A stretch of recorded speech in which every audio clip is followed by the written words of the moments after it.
Hi everyone, it's Susan, and I'd like to talk about today's conjunction between Saturn and Neptune for the nth time. I'm not quite sure how often I've spoken about this, but I'm going to do a sign-by-sign video about this, even though it will hugely overlap with the sign-by-sign video that I just did about Saturn ingressing Aries, which is, I think, the one that we will feel the most on an individual level. It's exciting times when you think about things starting anew, but it's difficult when you're right in it, when you're in the thick of it, to see what that will look like. So what I wanted to say here, and pardon my voice, I still am working on trying to get over this constant struggle. And please, that is not an invitation to give me unsolicited medical advice in the comments. I am looking at this as the beginning of something that we don't yet see. Just like every seeding moment, it's happening in the dark. And in this case, it's a foggy, mystical dark because we've got Neptune along with Saturn. And what that often represents historically, and especially the last time, which is the most memorable for many of us, is that there's this small event, little things that happen, things shift a little bit here, a little bit there, and they turn into bigger things. So, for example, yesterday I posted about former Prince Andrew, now Andrew Mountbatten Windsor, having been charged with financial misdemeanors. That's huge, actually. So people saying, oh, it's not enough, it's not the thing. No, of course, in an ideal world, people would be taken to court for the actual crimes that they commit. But we have to see this in the larger context of everything that's going on. And that means that in our modern remembrance, there's no member of the royal family who has actually been brought to court for any of their misdeeds. And there have been a lot of misdeeds for many, many centuries and certainly decades. There have been many misdeeds amongst the royals. And this is the first time that an actual member of the royal family is being charged with something. He's being charged with handing financial information that is actually secret British financial information to Jeffrey Epstein. I don't know when his name changed to Epstein, but anyway. So that's important because that's a treason. That's actually high treason. He's working against his own country, as in those days he was the trade representative to the from the United Kingdom to the rest of the world. So this is huge. He was passing on information that should not have been shared with anyone, least of all a Mossad and CIA spy. So this is a big deal. So don't think it's just that little something. It's not happening. It's not real. This is a shift in the cultural awareness. And that also means that those people who could not see wrongdoing when it concerned children or when it concerned young women or girls, impropriety, grotesque things, those people who can't let that into their conception of things, they will be able to open up to a notion of financial misdeeds, and they will be able to open up to this notion of actual treason committed by a member of the royal family. So this kind of opening should be seen as some step in the right direction. Now you'll see millions of those in different areas of the world and different areas of society. But what I want to say, and this is something I emphasized a lot in my annual reports, and thanks to those of you who bought those, and they're still on sale, by the way, they're still at a really low price. Get them because it tells you everything about all these different features of the year to come. And a lot of what I'm saying now, I've already said back in November. So this notion of the little things that are changing, it feels like something can't possibly change, it can't possibly shift. And then all of a sudden there's a huge shift. And the examples that I used in terms of 1989 were issues that were not the old tried and true one about the Berlin Wall, which seems to be the only historical event some people latch onto, but the one especially to do with Nelson Mandela and South African apartheid, which I do think is going to be somehow relevant to our next phase of 36 years, which this particular cycle today in its perfected conjunction is actually beginning, and it's literally beginning as I'm doing this because I'm doing it on less than an hour before it begins. And I would have wanted to do it earlier, but it just nothing came together to give me the time to do a video, and I'm hoping that nothing will interrupt this one either. All this to say that that event of Nelson Mandela being released from prison was the response to a series of other events, which was essentially financial pressure on South Africans and their exclusion from financial markets. And that turned to a completely different wave of political change. And the expectation that he would literally die in prison was very, very present throughout the 80s. That was his sentence. He had a life sentence. And even though, as I've mentioned before, I was in the 80s with Amnesty International writing letters to government officials and trying to get his release, trying to get them to change their policy, their financial dealings with South Africa and so on. It felt like a hopeless cause. And this is what I want to say here. It could feel, even right now, like it's a hopeless cause. It could feel like, oh, these are fake arrests, these are fake charges, and so on. And that may be true in one case or another, but it still is moving the needle. And so you mustn't lose faith that there is something changing. And in Aries, especially at the 0 degree point, the way that we interact with the world has an impact on the world. And the way that the world is affecting us is also going to be important for us to take care of. So I really want to emphasize this above all, because there's a lot of things we can go back to in history, and I'm just giving you the flavor of that sense of this is pointless. I don't even see why am I bothering? Why am I doing? And these were like handwritten letters in those days. Everything was done on a lithograph or like a copy machine and then signed and then faxed. Those were the days. And then all of a sudden everything changed. And it was like beyond our conception. And the change was massive because it meant so much. And you can go back over South African history and look at that and understand what that represented. Now, did it change the opinion of apartheid South Africans who benefited from the system? No, a lot of them left because they couldn't cope with not being superior. We're going to see this too now. It's not that people suddenly magically wake up to their interconnected humanity. It's that when things start to get difficult for them, they move on, and at least one of the many problems is resolved. So again, I just want to emphasize this is the time that we're in.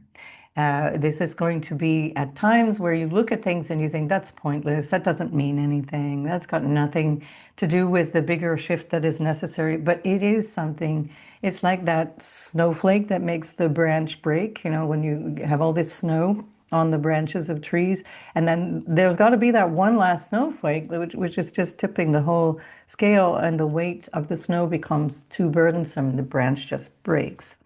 That's the way I see this moment in time. So don't post negative comments when somebody's trying to point to change. Don't say, oh, it's hopeless, this isn't true, this isn't real. You can identify the things that you don't believe in that moment are real, realistic, or really happening, but don't let that be a burden for others to lose hope. Now, this is something that Aries needs to learn. It's not all about you, it's about how you influence everybody. This is the Aries. So if Aries is all about me, me, me, me, me, then that becomes an actual obstacle to social connection and to relational dynamics in general, whether it's your personal life or collectively. So use that other Aries energy, which is much more about taking initiative, doing something, being a dynamic warrior for something to change. And this is the possibility that's here, that is just beginning. Don't expect that today specifically everything's going to move, but the needle will be moving, especially in the run up to 2027, 2028. The needle will be moving in directions that we couldn't have imagined before. Keep that in mind. In many ways as well, the bigger changes of 1989 have produced a lot of shifts that we are not benefiting from right now. And it doesn't matter because now we're getting a new cycle of course correction, right? This is something that we can look at and say, well, the last new starts, the last time were manipulated, or they were changed mid-course, or they didn't come through in the way that we wanted. Well, we still have another reset moment and or button to hit that says, wait a minute, this, I see where the flaws are. This is what needs to keep changing. And again, as somebody very astutely wrote in the comments, we mustn't forget about the actual misdeeds. We must never let them forget that we know exactly what is going on and that we expect some form of justice. At the very least, karma will lead to the justice that is necessary, and that can sometimes be annoying on the level of the ego because the human individual cannot always get the justice that they would like to see. And often that is because we can't see our own misdeeds. And so asking for your particular country to be blessed and to be somehow the divinely blessed one is overlooking what your particular country may have also contributed to. This is really important. So we're now in this phase where we're getting through this mirage of what this life is all about. What is this world all about? What is this interaction of the modern way of living, whether it be economic or financial or personal or governmental? There's an awareness now that is coming through, and that Saturn Neptune will wake us up to. And sometimes that can come with disappointment. Neptune is about also disappointment and disillusionment. And here I want to mention that there can be, in some cases, and I'm meeting with you privately in our personal sessions, there's such a letdown that there can be this feeling of shutdown or emptiness. And I really want to point to this because it is real. It's real. And where a lot of times we're told to be, super optimistic and everything's going to work out and so on, in the moment it can feel like an absolute joke. And so we have a lot of planets right now between Mars and Saturn. Even yesterday, when I was planning on doing this video, we had the moon also there when it was in Pisces between Mars and Saturn. And that's traditionally a really hard place to be. And those are all the personal planets plus the North Node. And that's known as being hemmed in by malefics, and that puts a lot of pressure on us individually. And so there is this real feeling of pressure, frustration, dismay, and so on, that can be really heavy. So notice that if that's how you're feeling, you want to acknowledge that. You really want to take a moment to recognize that you might need to just acknowledge, I'm feeling challenged right now. It's really hard.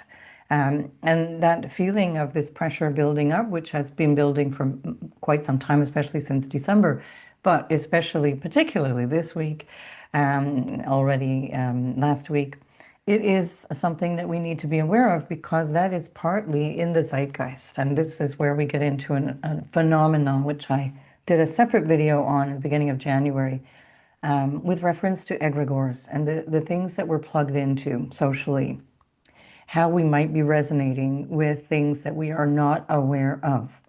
One such example would be, if I just take the UK monarchy as an example, because then I don't get so much vitriol in the comments.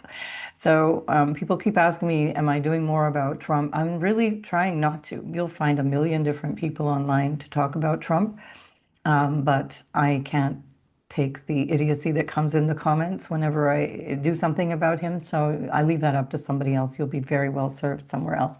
So I'm just going to take the UK monarchy as an example. And the reason being that it represents an egregore. The idea that somebody is by birth superior, if we take the example of apartheid, that's another, this would be like a political apartheid or a social apartheid, the class system, that somebody could be born superior and therefore have some kind of weird divine right to rule. They don't talk about that so much. That was the original scheme, that they had the divine right to rule. They're even supposedly the head of the Church of England. The Anglican Church is headed by the king or queen of the day. So that is King Charles. And these are degenerates that are ruling so-called the religion of the country involved. And yet people believe this is the egregore that says, I have a sovereign who oversees me, who is this, in fancy dress and coming out and telling me how lovely it is that they're seeing us. And isn't it just amazing that we get this like glance in our direction, throwing us a little, would you like to touch the hem of my garment kind of thing. And that's just one example of this notion of where you have unconsciously or consciously invested your energy, your thinking, your ideas into social values or into political values or into whatever other dynamic that is ruling you ultimately. And that has a life force of its own. So when we're talking about, for example, sending a member of the royal family to jail, or at least charging them with a crime, and they would have to be then, they would have to have that crime affirmed by the courts before they actually stay in jail, because it's not a deadly crime. For those of you who are saying he's already out of jail, that's how that works. So what it is this feeling of I'm somehow invested in this, but I'm not even aware that I am.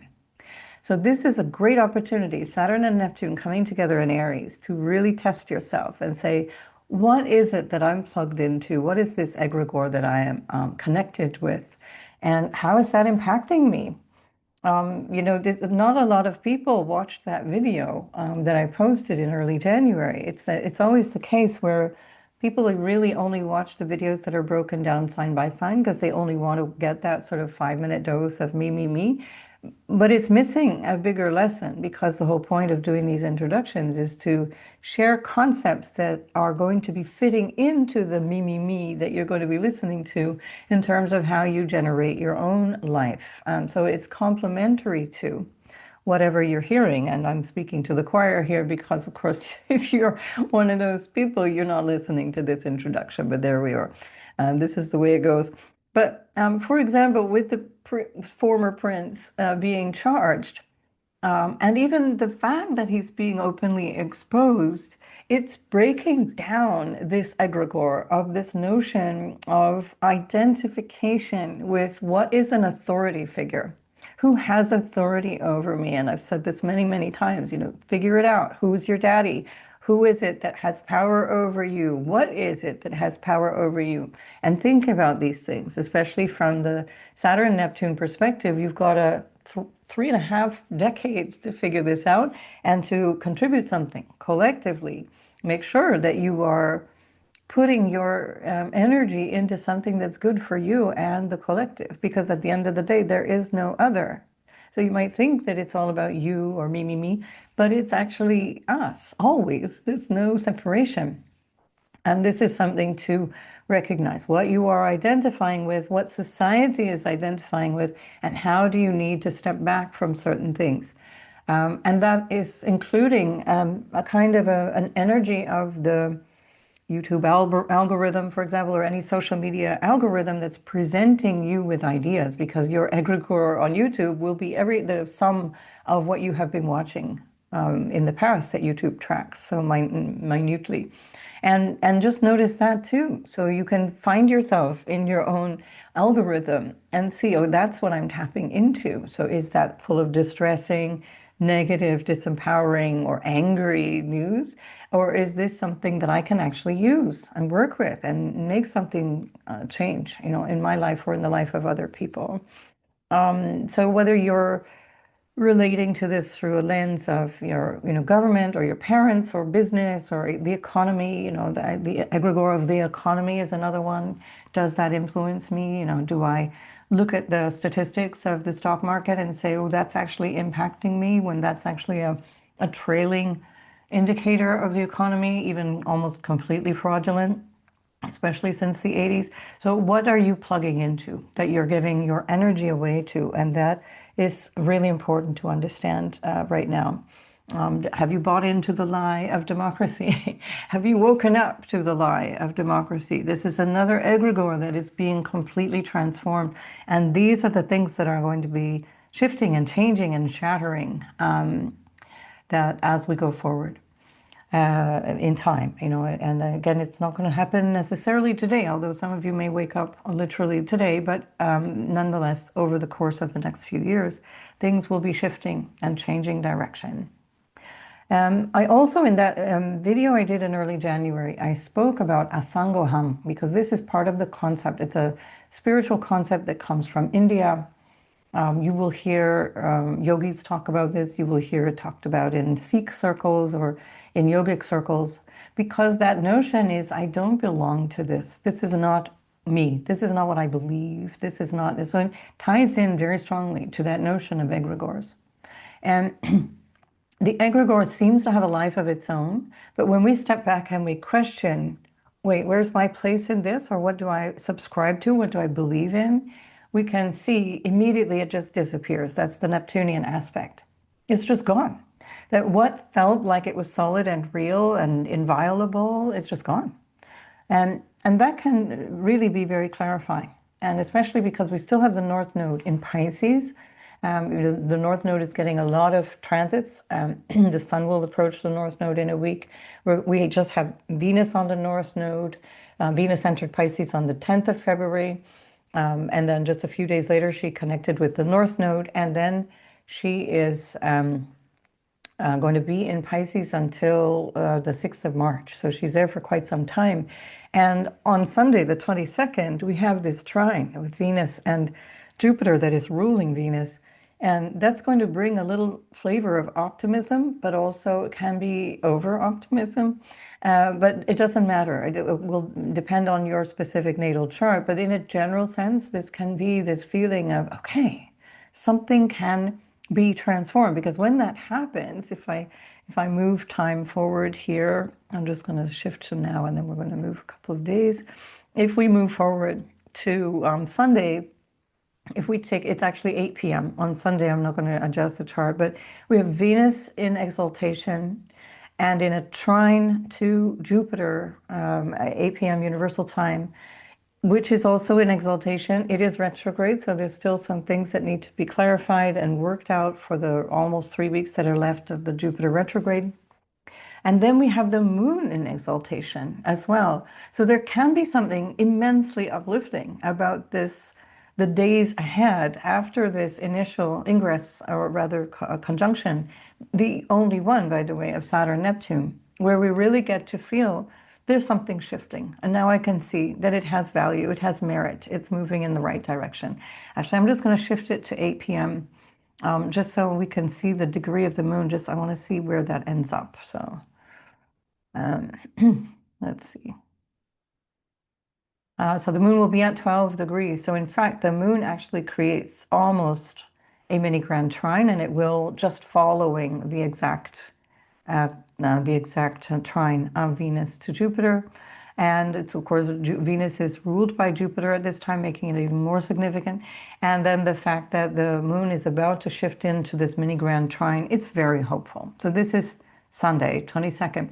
We also have Mars that is sextiling Chiron and almost about to sextile Aries as they approach their conjunction from the 19th of March, on the 19th of March. And of course, don't forget that we're in the middle of eclipse season. So we're on the 3rd of March going to have another eclipse, and that eclipse will be pretty significant because we're going to find again Mercury retrograde at that point, and Mercury will be stationing direct on the North Node.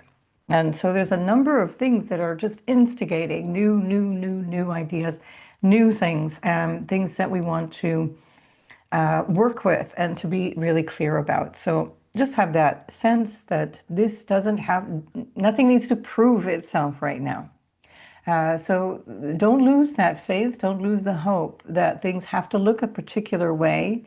And sometimes things work, no, in fact, always, things work in mysterious ways that we can't see because we just can't, with our little human minds, come across the vastness of the collective karma, the collective interaction, the interdependent arising, which is a Buddhist concept, which means that when things are ripe for happening, they will happen because causes arise at the right time and they create things. Now, that's generalization. It's not good or bad. It's just that when things are right, they will, when they're ripe for happening, they will come together. And when that's no longer right, they will fall apart. And this is both happening in this period of time where we're shedding and moving into things at the same time.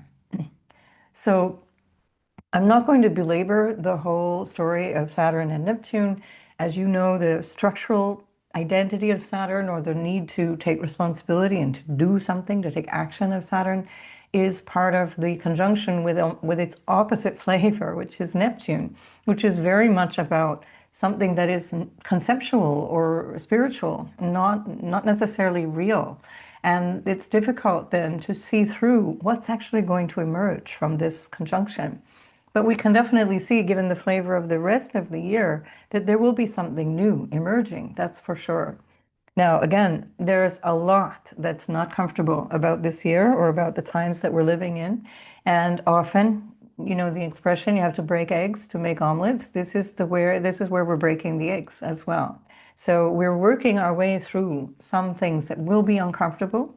I've spoken quite a lot about these things, especially with Pluto, and I'll come back and talk about the Pluto sextile that's ongoing with Neptune. I will bring back Anne Barr back on so we can talk about that. We've planned that for a while now.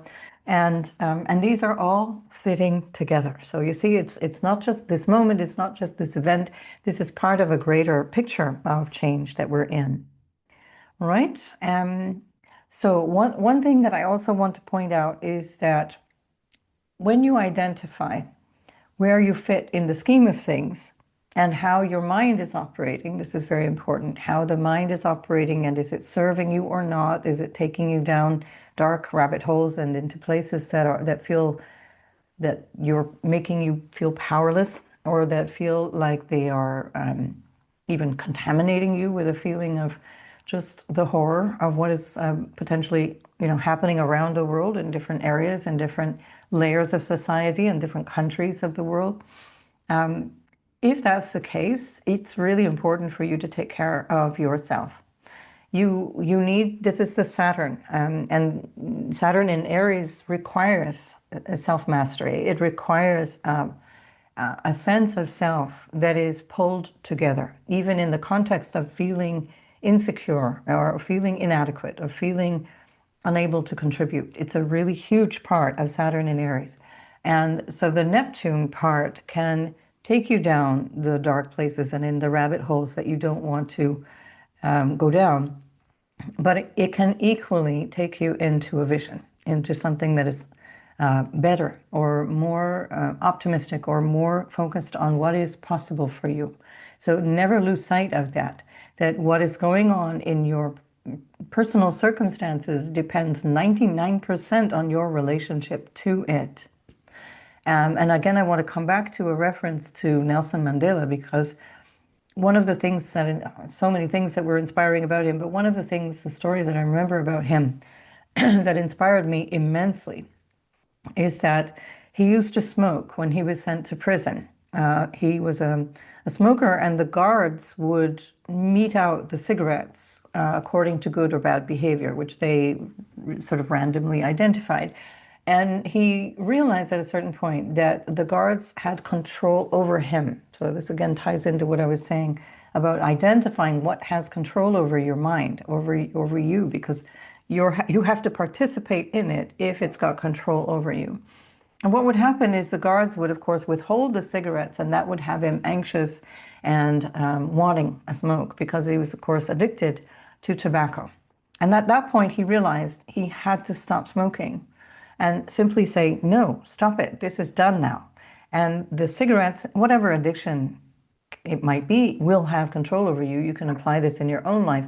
And in this case, it was coming with the added negative feature, which is that the guards were using that addiction to have extra layers of control over him. And so I'm just saying this right now to show you that that's an internal decision, especially with Aries. It's about the choices we make. It's about who we are, how we interact, right?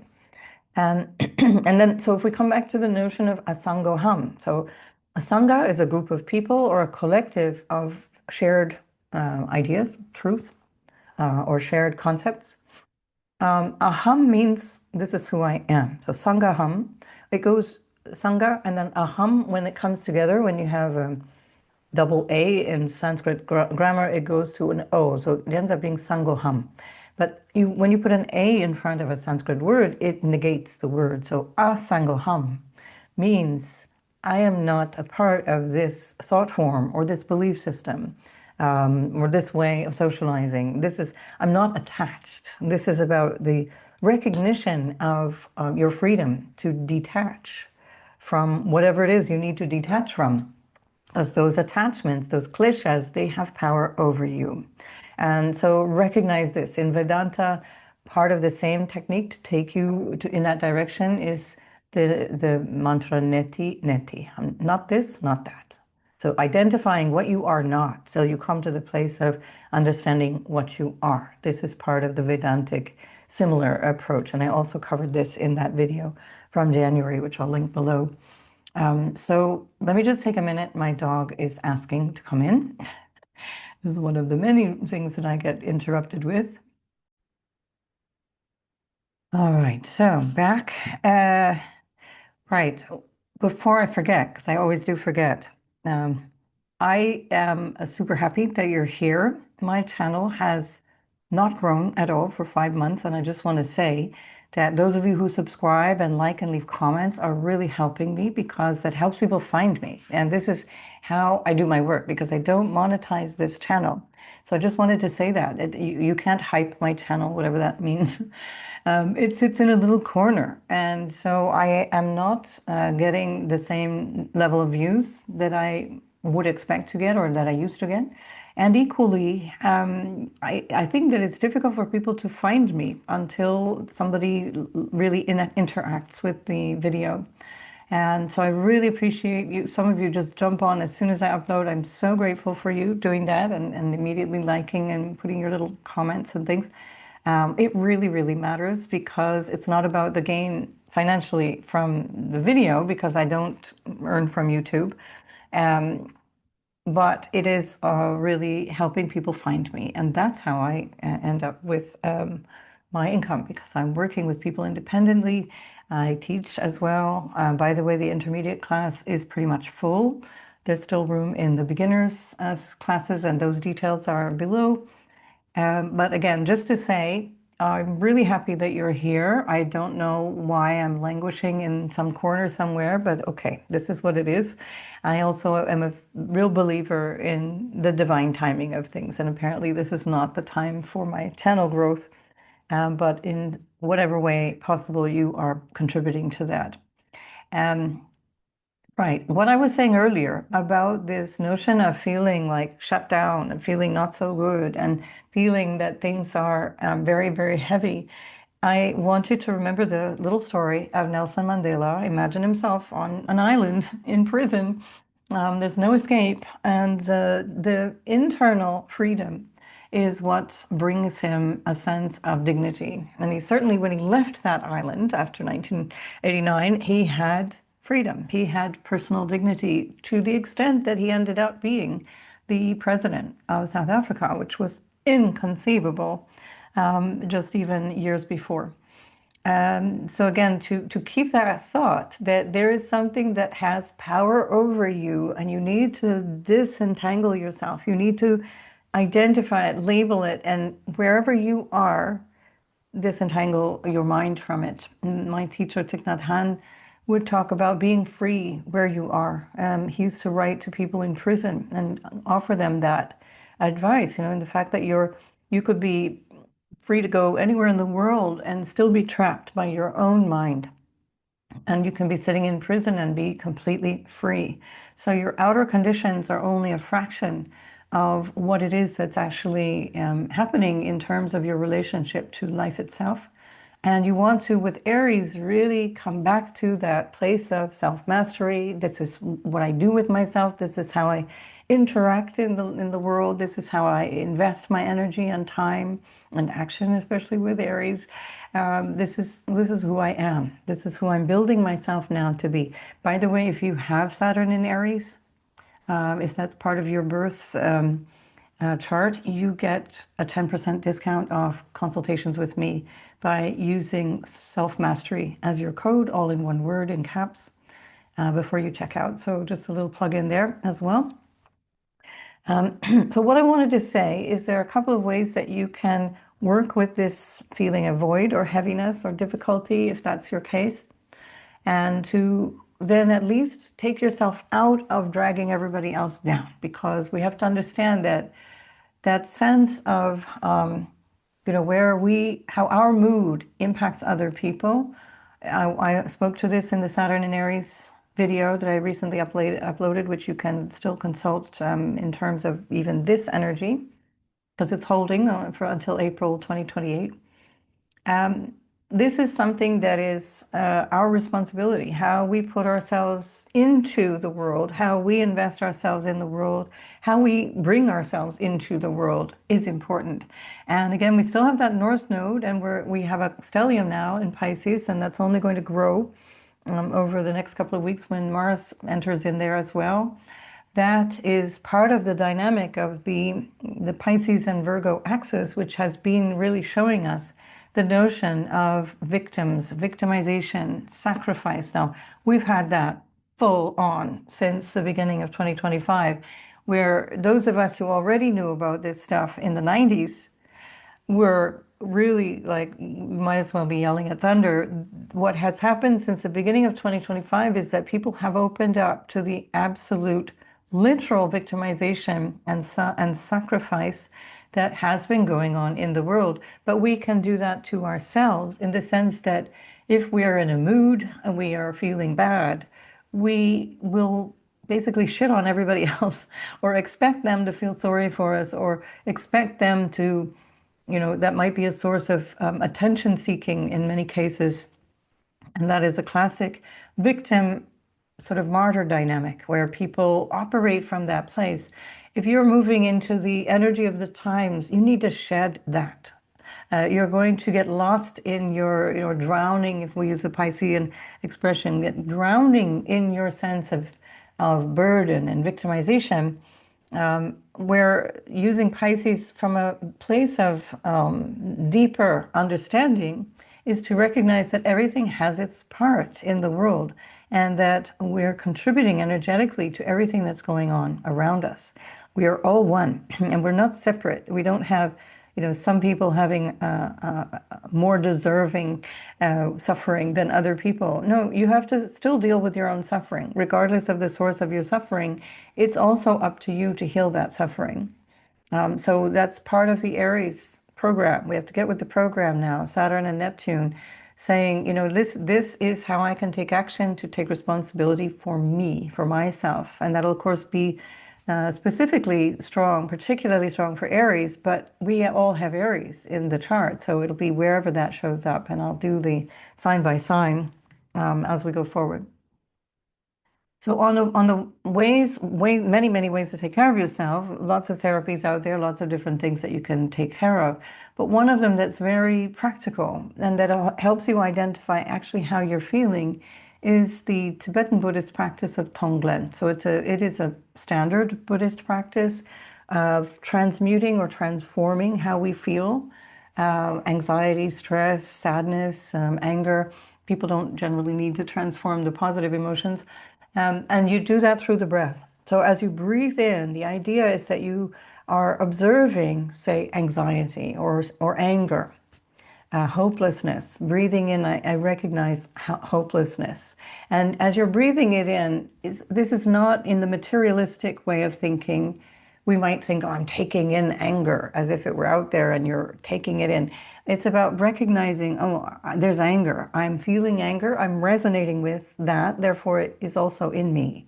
If you're identifying it in the outer world, you are also carrying it. So recognizing that you are only resonating with things because that's where you are. And so if you're breathing in and recognizing anger, it's not like you're taking in anger to hold. You're acknowledging there's anger or there's anxiety or there's fear or whatever it is. And as you exhale, you send out compassion or you send out calm, you send out courage.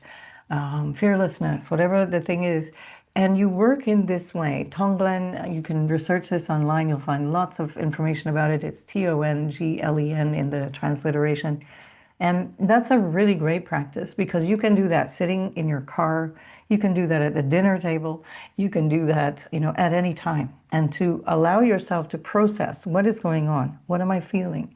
And at the same time, when you process that emotionally, it's helping you identify where you're plugged in, what is the egregore that I am plugged into? What is it that I'm not seeing that I'm actually a part of? And it's only when you can identify what you're personally resonating with that it gives you this psychological distance or intellectual distance to be able to look at that and say, that's interesting. This is also what is going on in my life at this time. This is an important thing for you to do, all of what I've just said, especially if you keep pointing fingers of blame and you say, it's those people, I hate those people. When I hear comments like that in my comment section, I always challenge people. Whatever religion or political group or whatever you're projecting on, it means you're not seeing the whole. You are not seeing, for example, Muslim Brotherhood was one that recently came up. That is literally a project of the CIA dating back 40 years. So you have to understand what is behind this and who's trained you to see certain things, who's trained them to be who they are, and what has trained you to hate. Why do many of you hate Iran? Do you even know? Why do you hate Russia? Do you even know? Why do you hate Putin specifically? Why do you hate Islam? All of those things have been trained into the Western mind in a really, really powerful way because it's been baked into the egregore of our social construct. And I keep using that term because it's such a very important thing to acknowledge, because otherwise we see things as if they are separate ideas or separate concepts, separate thoughts. And when we recognize that it's actually a collective agreement that comes through culture, through music, through the television news, through whatever other radio news, if anybody listens to the radio, through how you choose to invest your mind and your attention. This is something that you want to realize. Take responsibility. Saturn Neptune at the very beginning of Aries says, I see this world as a mirage. I get it now. Or either that or you are part of the mirage and you're completely caught up in it. And then good luck to you. So part of this moment in time is going to be fragmenting our attachments. And this is also why many people will find this difficult, because our identity has been built on whatever we have been educated to believe about ourselves. And especially, I'm going to use the word propagandized, because as many of you have been following for a long time, you'll know that I identify the Pluto Neptune sextile that has been 80 years in the making now, specifically link that to the use of propaganda, to the use of advertising, that's another form of propaganda, and to the use of mass manipulation of concepts and ideas and manipulation of emotions. So we're in the last few years of this sextile. It's going to slowly eke its way out after, I think it's 2031 or 2. But we're still in it. And especially with all the other newness, you have to keep checking. Is this true? Is this real? Especially now with the advent of AI, or the absence of intelligence, I think somebody calls it, which is absolutely brilliant. I think that might be Dr. David Clements. And this notion of what it is that is real is being broken apart, and that can make our ego very, very fragile. If we've been defending a particular politician and then suddenly realize, oh, it's two sides of the same coin, or my guy is actually doing more harm than the other guy was, or not that that's necessarily possible, but it's just the way that we wake up to realizing I was wrong. This was a mistake. And I remember really, really specifically when I was in the late 1990s, I was throughout, from 1991, I was living in Belgium. And in the mid 1990s, we had this enormous scandal around two little girls who were abducted. And Julia and Melissa were their names, and they were abducted on their way home from school, broad daylight. And it took their parents down a rabbit hole that led to this enormous PDF network. And it was huge. And it started to spread and spread and spread. People started mysteriously dying that were connected to trying to find the truth. Judges, police officers, judicial staff just disappearing, dying in strange car accidents, just random things that one could assume, oh, oops, that's unfortunate, isn't it? Until you start to see these patterns. And so we get to this place that 300,000 Belgians did a white march, a silent march through Brussels. And it was the most powerful thing, everyone wearing white and in total silence, in honor of these girls and to recognize how everyone is being silenced based on these events. Now, 30 years later, people are waking up to what we were already looking at and pointing to. Many people have been speaking about these events of right now for a long, long time. I remember feeling, because I became pregnant the year after that. I had my first child 2 years after that White March. And it was very, very prominent in my mind, this worry around what's going to happen to my child. Like how much do I need to take care of her everyday experience, and even for my sons who came after. And then we get to 9/11. And as soon as you start to see things that are all a collection of lies, you can't, at least I, the royal we, cannot not say something because it's so wrong and so shocking. But most people cannot get their heads around the evilness of their own so-called government or how it actually operates. But once you go down that rabbit hole, you also have to come up against a social ostracism. And I remember the absolute anger and rage that I felt at the obviousness of the lies and what was coming through and how it all came about, how it had even literally been written down by 1999, kind of programmed in plain sight. And all of these things were just blithely ignored by most of society, who just could not get their heads around it, who were distracted by propaganda, who were distracted by foreign enemies, who were distracted by military propaganda. Like just hearing people say, thank you for your service makes me want to vomit. Like this is propagandization. You know, how wonderful that you're willing to kill send your son off to war for a lie. This is basically what it amounts to. Then when you wake up to the lie, you will get angry. And this again comes back to Aries. Mars is currently in Aquarius, anger in society, and it's ruling this conjunction, but it also ruled the ingress of Neptune and the ingress of Saturn since the 26th of January, and then Saturn on the 14th of February. And these are all universal dates that I'm giving you, universal time. So Mars is going to have a big role to play here. It's going to be a lot about anger and about dealing with anger, yours or the social anger or war and events that cause disruption and change. Because the agency that Mars-Saturn comes with is about fighting for change. It's about doing the thing that is necessary to break things down in a way that we can rebuild them. And this is the Saturn story in Aries. And Saturn Neptune is very much about that. What is the vision? Just keep checking in with yourself. Does your ego allow you to question it? Does your ego allow you to say, I didn't see that, or I didn't want to see that? And notice how much you ignored, how much you didn't want to see. And is your current anger to do with the fact that you feel helpless? If that's the case, work on that, find support around that. Take responsibility, that self-mastery, to help you feel less of a victim and more empowered to do something, at the very least in your own experience. And does that anger come through a feeling of anger at yourself for having looked the other way when some part of you knew that things were going on, but you denied it, or you blamed it on the other political party, or you blamed it on whatever nation that you were told to hate? So all of these different things are going to come up at this time, and we're going to be dealing with them either ourselves, or we're going to be dealing with them through the people around us.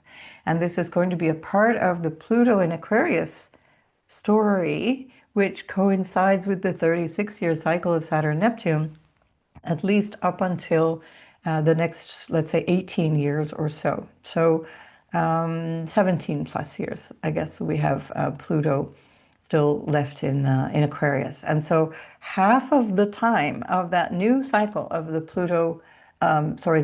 Saturn Neptune cycle is going to be with Pluto in Aquarius, transforming society. So don't forget about how much your role is going to influence that, how you participate in it, how you believe what you are told or not, how you stand up for what is actually true. You know, Mars in Aquarius, Pluto in Aquarius can be very ideological, and that can be a very good thing, or again, it can be more cult-like. It can be very inflexible in terms of what it believes. So keep yourself flexible and open to questioning everything. And this is, I think, the message I'd like to leave you with before we go in the direction of the sign by sign. All right, so let's start with Aries. Oh, let me just check I've written some kind of notes here. I think I've said it all. Yeah, keep in mind, Sunday, it does bring a bit of grace. It brings a bit of optimism. It can give you a boost, but this will, again, be more impactful if you have anything around the middle degrees of Pisces, for example, Cancer. You also will find around the middle degrees of Taurus, where the moon is. Those will be really specifically acting upon you and giving you a boost. And then the signs opposite, so Capricorn or Virgo or Scorpio, can also get a boost. And of course, Aries, because that's where the Saturn Neptune is coming in. So you can think in terms of finding a more uplifting way of working with this energy, and we'll see that sign by sign. Okay, so with the trine only 2 days after this conjunction, that can give us a little bit of succor, a little bit of ease. Right, here we go. We're going to put Aries on the ascendant. We're going to back it up just till we get Aries there.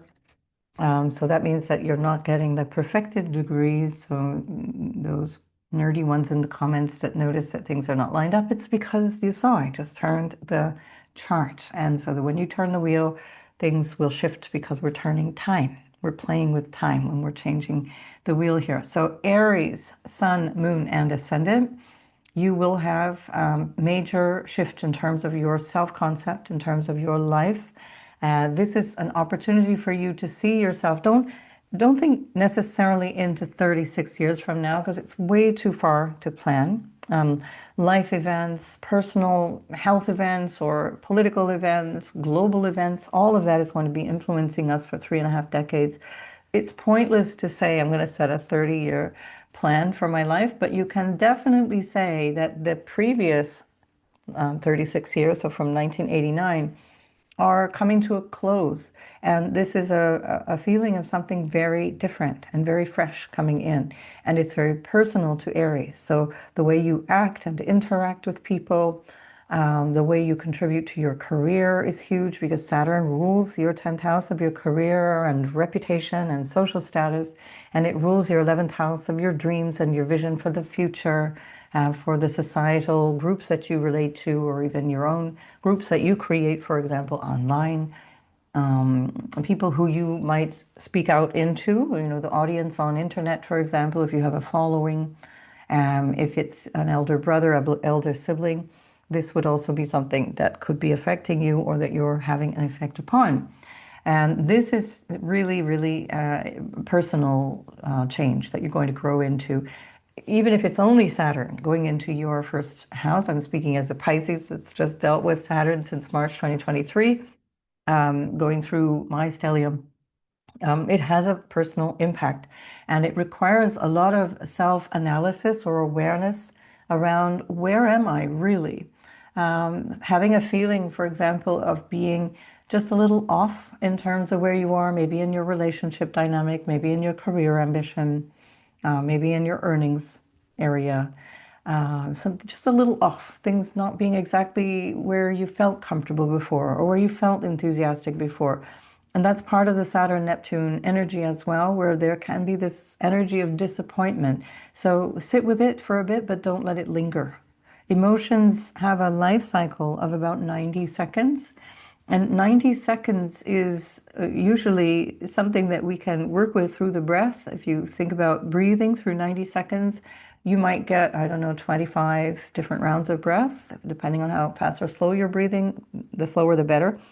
And to understand that in those 90 seconds, you can shift your mood, and that no emotion lingers beyond that sort of loop or that sine wave of 90 seconds of the feeling that washes over you, unless the mind engages and repeats the thought that leads to that emotion. So that's part of taking care of yourself. It's part of taking care of how you interact with the world around you. And seeing, okay, I see I'm feeling down now. I'm feeling really low. So what action will I take to make myself feel more empowered? This will not last for a very long time, even in terms of the days or weeks, because Saturn will start to separate out from Neptune, and by the middle of the year, will be almost 15 degrees away from Neptune before it stations retrograde in July and then comes back to almost 8 degrees, which is roughly where the moon is, just before I am posting this video. So this notion of where you are in terms of your emotional life is up to you now. You have to really take care of yourself and to recognize, yes, sometimes things are hard. Sometimes things feel challenging. And in your case, it might feel very specifically, very personally so. Saturn doesn't do very well in Aries because Saturn is about taking things as slowly as necessary to make it lasting, make it real. And Aries is not interested in what is long term. Aries just wants to go. It just wants to do. It just wants to experience life right now, here and now. And so Saturn often it's feeling frustrated, both in terms of the energy of Aries, that Mars-like energy of Aries, and also the Saturnian energy of let's do this right. Let's start off right. So if you don't feel you've got the right foundation to get things going, just slow down. That's always going to be the solution.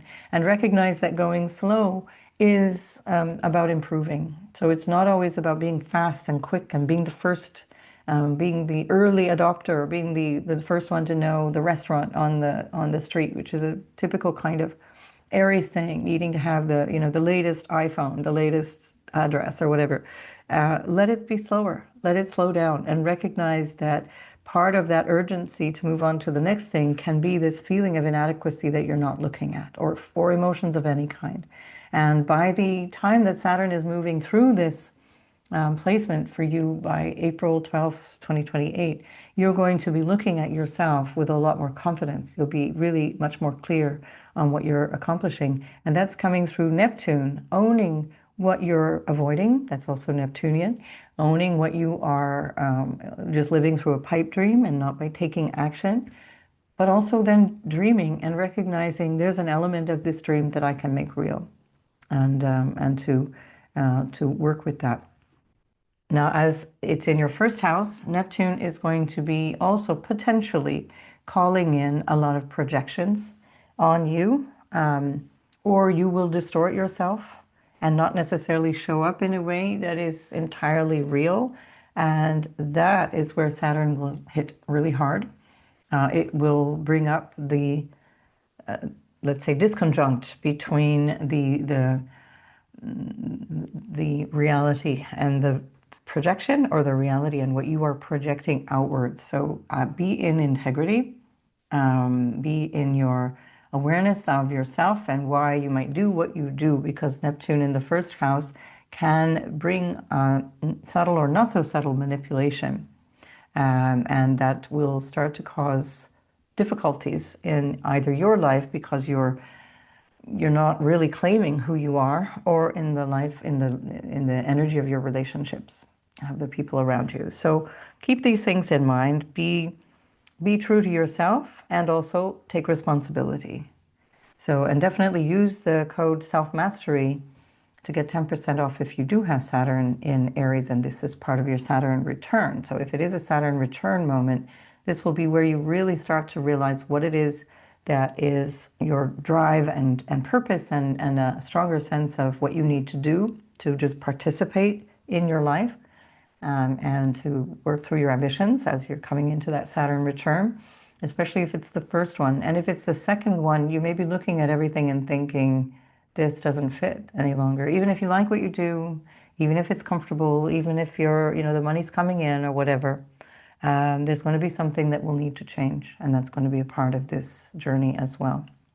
All right, Aries, I will see you in the next video. Good luck with that. Taurus, Sun, Moon, and Ascendant. You are in this Saturn and Neptune conjunction are in the 12th house. You'll hear more about that in the previous video that I did of Saturn and Aries. And this is going to be something that brings you perhaps closer to your spiritual self, or an awareness of self, awareness of unconscious patterns or inherited patterns, awareness of legacy things that come through your ancestral stories, or the literal ancestors that you have known and who are no longer there, or ancestral difficulties. Especially Saturn in Aries can bring something of that up, and then you realize, okay, this is something that is still impacting me now. And as Saturn and Neptune come through, you can really work with that and see things from a higher perspective, a more spiritual perspective, making yourself, your faith in yourself, or your way of relating, let's say, to faith, even more, let's say, intuitive or guided by things that might feel a little bit invisible or intangible, not terribly easy to grasp at times, especially as they're in the early stages, the early months of the Saturn-Neptune conjunction. Equally, if there's something that has been hidden, not dealt with, shoved under the carpet, or something that you have not been able to admit to yourself, that will come up as well. And that will be something that will require your attention. It will require your action, because, of course, this is about taking action in that Aries sense, taking action for all of these things. Your ruler Venus has just crossed over the North Node and is going to be coming into your sign, into this 12th house with Saturn Neptune on the 6th of March. We'll come back and look at that again. But that will be something where you realize aspects of your values, your relationships, and so on that might be coming through, bringing that into your awareness. And then it's in April that you have Venus coming through your sign, giving you a lot more of a sense of peace and ease, maybe feeling more of yourself, especially after these very intense few months that start off the year. There is, of course, from your ruler to Jupiter on this Sunday, the 22nd of February, this incredible trine, and it happens when the moon is in your sign. So the moon is exalted in Taurus. So moon in your first house will reflect something that you're feeling around that time. And that's it. That moon transit is 2 days, so it's going to begin overnight, universal time, from Saturday to Sunday, then through Sunday and into Monday. The moon is still in Taurus, and because that's exalted in your sign, it would be really good for you. Exalted doesn't necessarily mean things work out the way you want them. Exalted means that things are happening in alignment with the energy of that planet.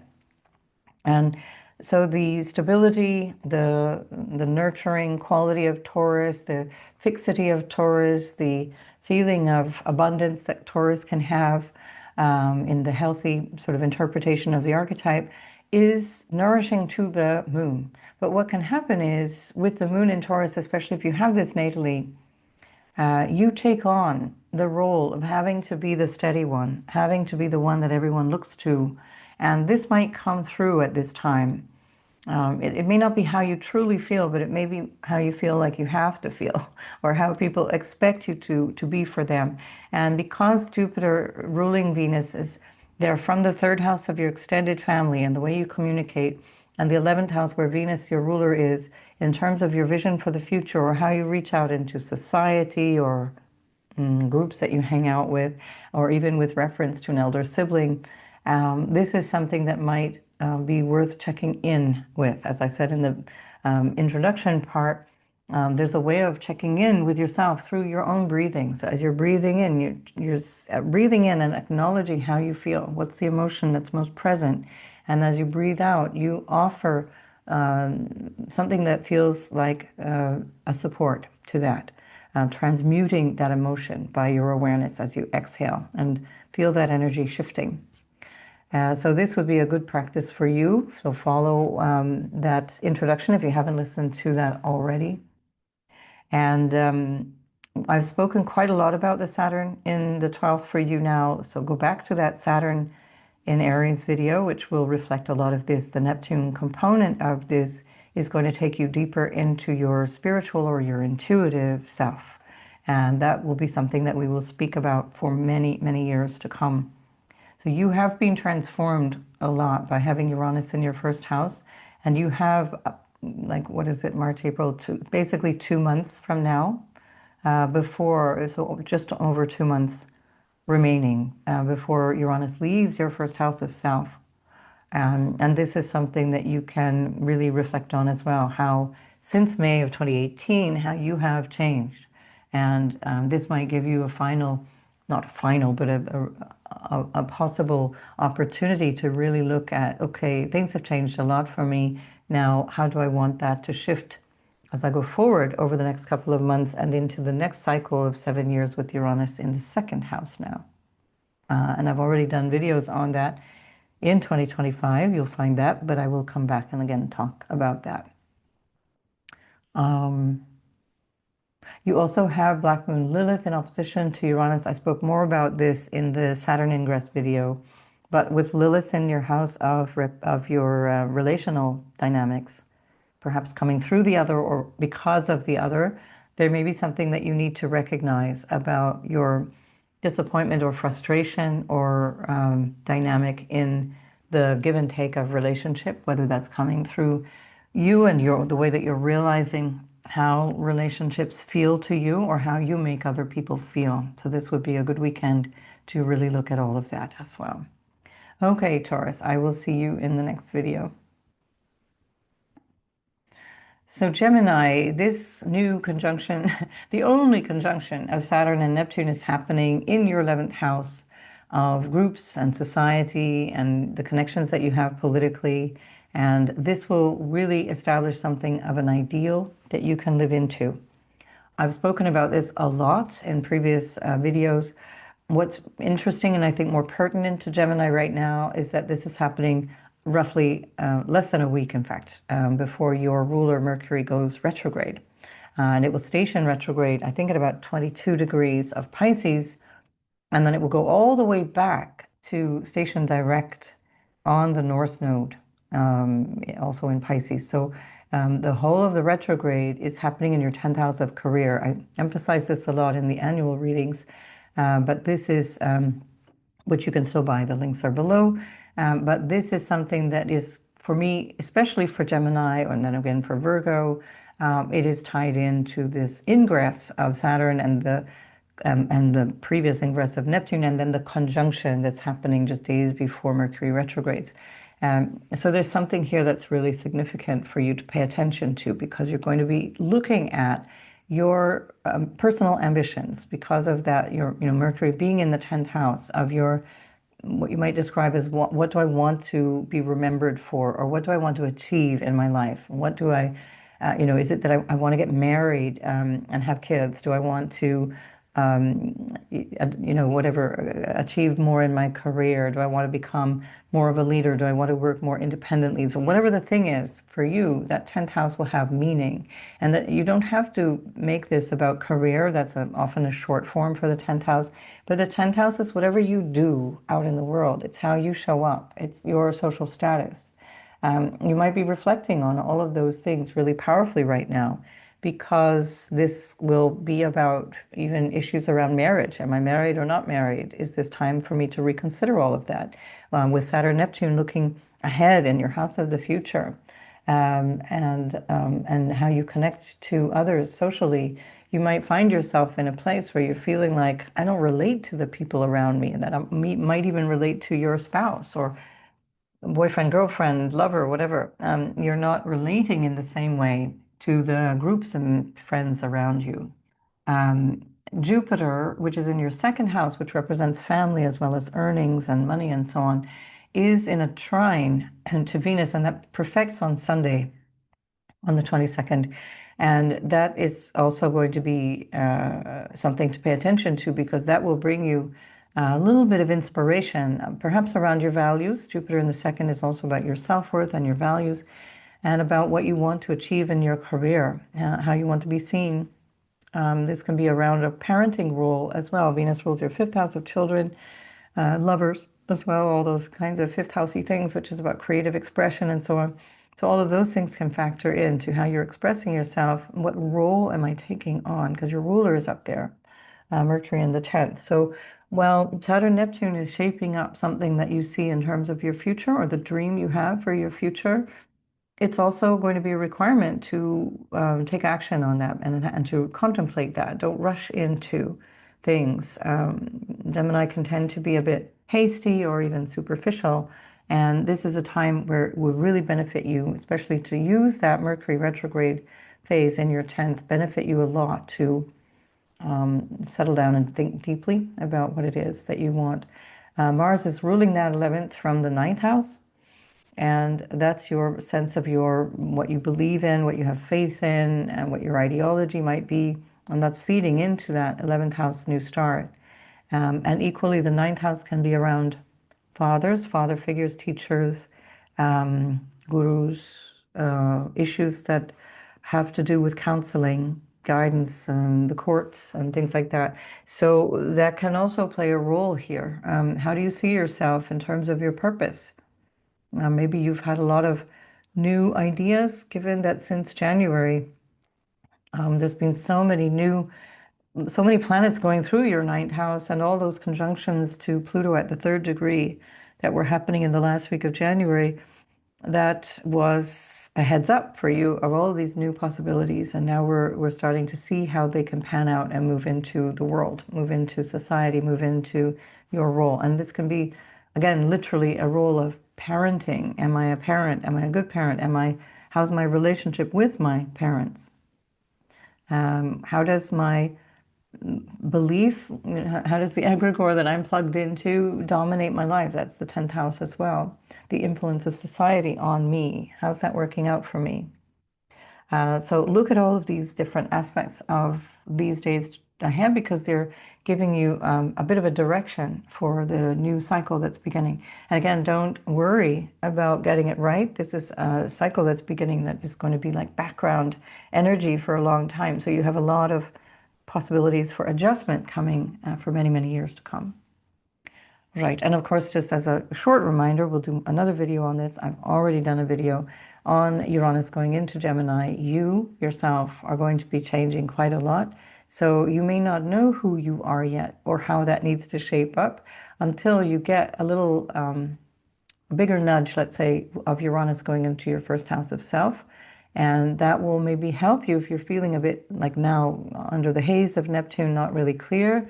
What is it that I'm supposed to do? Don't worry. It's all like a rolling change that you're investing in right now. Okay, Gemini, I'll see you in the next video. Cancer, Sun, Moon, and Ascendant. This is also my story.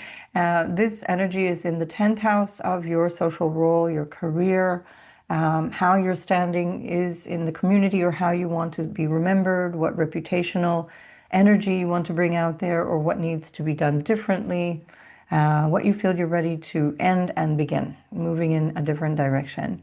I have had, especially last summer when this first happened, because we had this already June, July, August of last summer, I have had moments where I'm looking at what I'm doing and thinking, not really, this is not it. It tied into my Saturn return, which I have Saturn in Pisces, some of you might also. But just to say, if that's where you've been feeling, think of it as a wave of understanding where you are now, and having to keep recalibrating that is a healthy way of examining how you're stepping into your life. Because this is sometimes with Cancer, there is this sense that I need to take responsibility, I need to do things, I need to be the one to step up, do it all. And really, that can often go against the grain of Cancer. And the desire is, no, I need more rest. I need more self-care.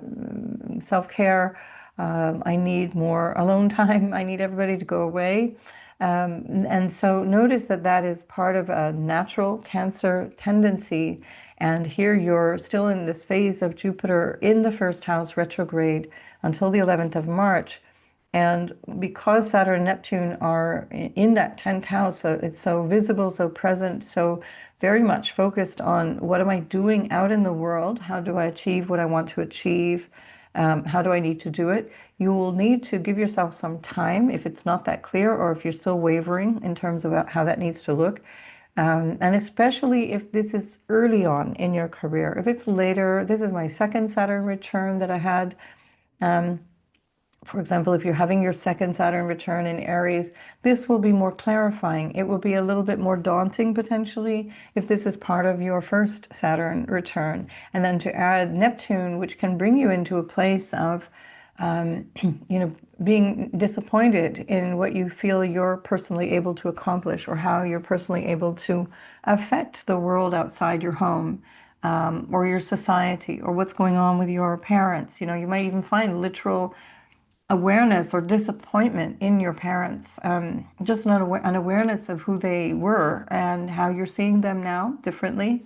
Or on the contrary, you're seeing them with more compassion. You're recognizing, oh, they did the best that they could, and this is what I'm seeing now. That can apply to you and your role as a parent. You might find yourself feeling ambiguous around being a parent, whether it's a decision to become a parent, or if that's something that might already have been happening. You're taking on a new role. And this can even, with that, we continue the theme of parenting from the 10th house. This can be you becoming a grandparent now. You were the parent, now you're the grandparent.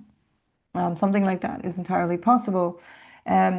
Equally with the Saturn Neptune in the 10th house, there can be something that you represent as a spiritual leader, a spiritual guide, or a guide that brings some kind of awareness or creative input, because Neptune is also artistic and creative, brings a lot of flow and creative ideas that Saturn can stabilize. So if this is true, then you might be seeing yourself in a much more creative light as you go through these years ahead. The Neptune in the 10th house may have you also on the receiving end of some projections around that coming from people, and they look at you, they look at your role, and they're not seeing clearly who you actually are. Or be careful if there is any deliberate vagueness around who you are, if you're not really showing up in your integrity, if you're not showing up and doing the thing that you say you can do, for example, you will be called out. This will not sustain itself. Your energy of self-mastery, which is the code that you can use if you have a Saturn in Aries natally, the self-mastery that Saturn in Aries requires, or that you grow into as Saturn goes through that sign, is also about being in your integrity, doing things with integrity. What else is that now? And then, so again, as we keep going through this, at the time of the conjunction, the moon, which is your ruler, is in the 10th house. And so there's something that you're even really resonating with, and that can even include your issues around, where do I live? I don't like where I am, or I need to be more connected to where I am. There's going to be a lot of that energy in this period of time, because also at the eclipse, which of course always concerns you very strongly, there's a lunar eclipse, the blood moon, full moon eclipse that's coming up, total lunar eclipse on the 3rd of March. That's in your 3rd house of your local space. I'll do a whole separate video on that, but just, these things are already percolating in your mind. They're already there. There are already things that might be affecting you, because it's the moon, your ruler, that's affected. And that's ruled by Mars, which is in your 8th house. That is a psychological placement, or it's where you're starting to see things happening behind the scenes, or psychologically in terms of what you are carrying in terms of family burdens or family trauma, or difficulties within marriage, or need for action. That's Mars in the 8th house of marriage, and around money, shared resources. This is all impinging on your career, on your social status. it's affecting that. And what do you need to do about that? Jupiter in your first house trining Venus on Sunday exact. It's already building up to a trine from Venus, but Venus, I should say, is trining Jupiter. It's always a faster moving planet that trines the slower moving planet, or that aspects the slower moving planet. And so let's say between now and Sunday, you might find that you're actually really inspired and you get some interesting ideas, maybe some useful help, support that comes from people that are in a position to counsel or guide you or support you, or would that be maybe even your belief system, your feelings around what you have faith in, how you want to see yourself moving out in the world. That's what the North Node has been focusing on since beginning of 2025. So that's also your sense of purpose. And that is where also Mercury will be retrograding. I think it's from the 26th of February, and I'll do a separate video on that. But that retrograde cycle, I think it's helpful to see as part and parcel of this Saturn-Neptune connection and this new cycle that's beginning. So I'm going to leave it there, Cancer. Also, I did a separate video just a few days ago on Saturn moving into Aries, and so that more specifically ties in to the more, let's say, personally relevant role of Saturn. The Saturn-Neptune is a more of a shape-shifting, era-changing, era-identifying energy. And for you, it's about you in the world and your role as a leader, or your role as a somebody in community that people look to, the person who decides, especially with Aries, especially if you have your midheaven in Aries, for example, that's the person who would decide to go it alone. I'm going to be the leader. I'm going to show the way, or I'm going to work on my own. That works really well for Cancer, Sun, Moon, or Ascendant. Right. So I think I've covered it all. And we're definitely coming back to talk about all the other shifting that's happening very, very rapidly in the weeks ahead. I think we've said what we needed to say here. Yes. So I'm going to leave it there anyway, because I keep repeating myself, and I start to go a little bit crazy with that. All right, Cancer, Sun, Moon, and Ascendant, make the most of this. We've got less than 3 weeks before Jupiter is stationing direct in our first house. So take this time to really reflect on all of these different ways of showing up in your life, in your ambitions, in your world, because once Jupiter stations and moves direct, it's going to go flying out of the first house, and that will be something that takes you more quickly in new directions, which may have had you feeling stuck since last October. All right, I'll speak to you in the next video. Bye for now. Leo, Sun, Moon, and Ascendant. So your ruler is actually in the 8th house. That's a difficult placement for Leo. If you have Leo rising and a Sun in Pisces, that's can be a very challenging journey through life. But here we have this Sun in the 8th house that is also simultaneous to this new thing that you're looking at in terms of your relationship to your life purpose, or what excites you, or what gives you a sense of your idealistic or ideological way of living. Can be around your belief systems, your sense of where you want to get excited around being on purpose. There's not just one life purpose, obviously. It's just that it helps to have a sense of why you get out of bed every morning. And here what we're finding is the Saturn-Neptune is going to be moving through this 9th house, which is trinal to you, very inspiring. You may become a source of inspiration. You may become a teacher, a counselor, a guide over these next 36 years, an astrologer. This is the 8th and the 9th house. When we combine the two, that is strong indication of astrology or whatever, occult, tarot, metaphysical, and even psychological guidance. You might decide it's time to become a therapist. I want to help people. I want to work in the direction of showing people the light, showing people the way. And certainly Uranus in your 10th will have helped you reshape your sense of ambition and what you do in your everyday career sort of focus, or how you serve outside the home. And that is contributing to this bigger moment in time. So don't worry if you don't have that sense of purpose. It doesn't have to be figured out by this week. It's about the direction that is reshaping you, and that you are reshaping, because you are also causing, through this, through yourself, through your ambition, through your vision for your life, you are causing change. You are contributing to change. You are perhaps directly impacting and influencing people. So Saturn with Neptune in the ninth house can also affect your relationship to your father, or to a father figure or a teacher figure. There may be something there that is being restructured, or you're becoming more aware. You're waking up to something that you hadn't seen before. Whether that's a good or a bad thing, that will be unique to you.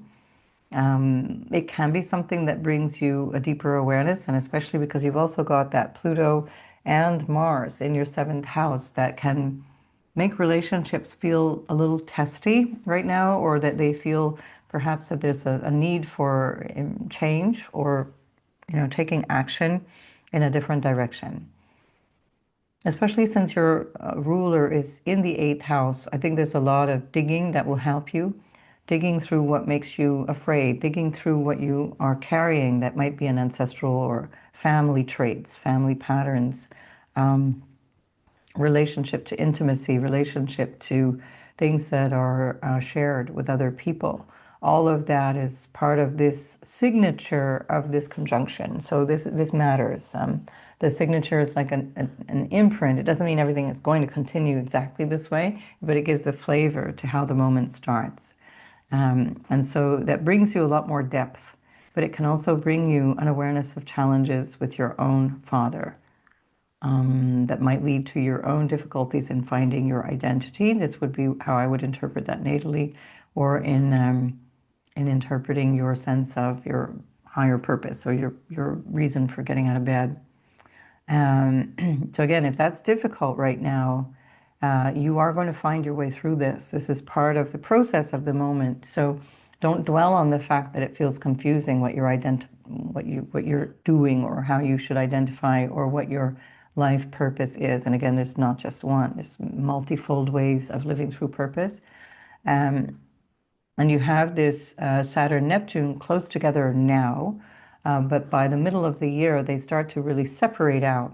And although they're primarily conjoining throughout 2026, that just weakens. They're co-present in the same sign, but it weakens a lot at the end of the year and onwards into 2027. So this is the time which will probably be the most confusing, or the most disappointing, or the most highly inspired and creative, until you get down to brass tacks, and then you say, oh, this is what it is. This is the reality of the thing.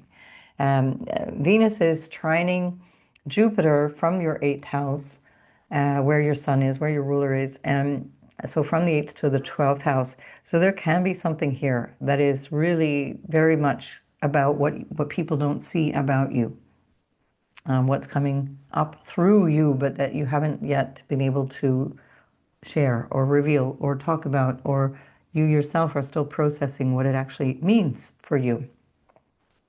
But it's a very positive thing. It connects the 8th and the 12th, which are moksha houses. They're the houses of, on a material level, they're always considered problematic, but on the spiritual level, which is originally sort of the notion of, how to go through life and to emerge free of this illusion of the three-dimensional world and the limitations it comes with, and the belief of being separate and so on. So maybe you're going to have some revelations around this, where you really get this feeling of, wow, all this time I've been believing this about myself, or believing that I wasn't good enough, or didn't shine enough, or that I needed more attention, or whatever the thing is, which will depend on your natal chart. But this is super inspiring, and it can come with a lot of support from behind the scenes, including what can feel like a spiritual boost, a spiritual support. Or it could be relational. It can be also something that connects you to a new love, or a place of feeling a new inspiration based on standing in your own truth in relationship, because we still have that Mars Pluto in your 7th, and it's that Mars that is standing in its truth in relationship across from you, which is ruling your 9th house. Right. All right, I'm going to leave it there. I will come back again and again and again to talk about these things, and so we'll find out more about how this is affecting you, Leo, and I'll see you in the next video. Virgo, this is all happening in your eighth house. So this can be a really inspired house if you're starting to look at yourself from the inside out. It's a good pattern to be examining. And you will have been doing a lot of self-examination through the lens of the other, the mirror, the person across the table from you. And just like Gemini, this is all happening just a few days, 6 days um, before your ruler Mercury stations retrograde. So Mercury will station retrograde at 22 degrees on the 26th in your house of relationship. And this is a part of this flow into this next phase of your life. So you've established something solid at this point in your identity around relationship, or the way that you handle that, or the structures that bring you into relationship. And now Saturn and Neptune are creating a whole new cycle in terms of the intimacy that comes from relationship, what you share, how you connect. I would be careful simply around issues of finances. Venus is close to the North Node even still. She's just crossed over the North Node Rahu a few days ago, and she on Sunday will be trining Jupiter, and Venus rules your second house of money. And the new conjunction here, the only conjunction here with Saturn Neptune officially, is about how you organize finances with others. And with Neptune in the eighth house, there can be some issues of deception. Deception can come through all those eighth house ways. I'm deceiving myself about how I feel. For example, psychologically, am I feeling okay? Well, yeah, I say I'm okay. I don't want to rock the boat, but not really. The moon is there too, so that would be a good thing to reflect on in terms of your overall mood, and listen to the intro to find out more about that. But the fact that you have this opportunity to reflect as Mercury goes back and forth through your relational sector till the end of March, basically, and it will station direct on the North Node, where it is even now. You have a lot of insight coming about your role within relationships, about what you want out of relationship, and that can include business partnership. Mercury rules your 10th as well, and the seventh house is a business house. It's a house of, it can be representing clients as well. Certainly, it's got something to do with what supports you financially or relationally. Again, because Venus is not only just who she is, she's exalted there in your seventh, but she rules your second, and she rules your ninth house of the higher purpose and what you have faith in. Yeah, so Saturn and Neptune in the eighth house can also have you much more focused and interested in the occult. Again, issues of psychology, psychiatry, things that require healing. The eighth house would be surgeons as well, medicine, and Mars is in the sixth house. So there may be something that comes through that, either that it comes through your sense of desired new vocation around healing, which is so on brand for Virgo.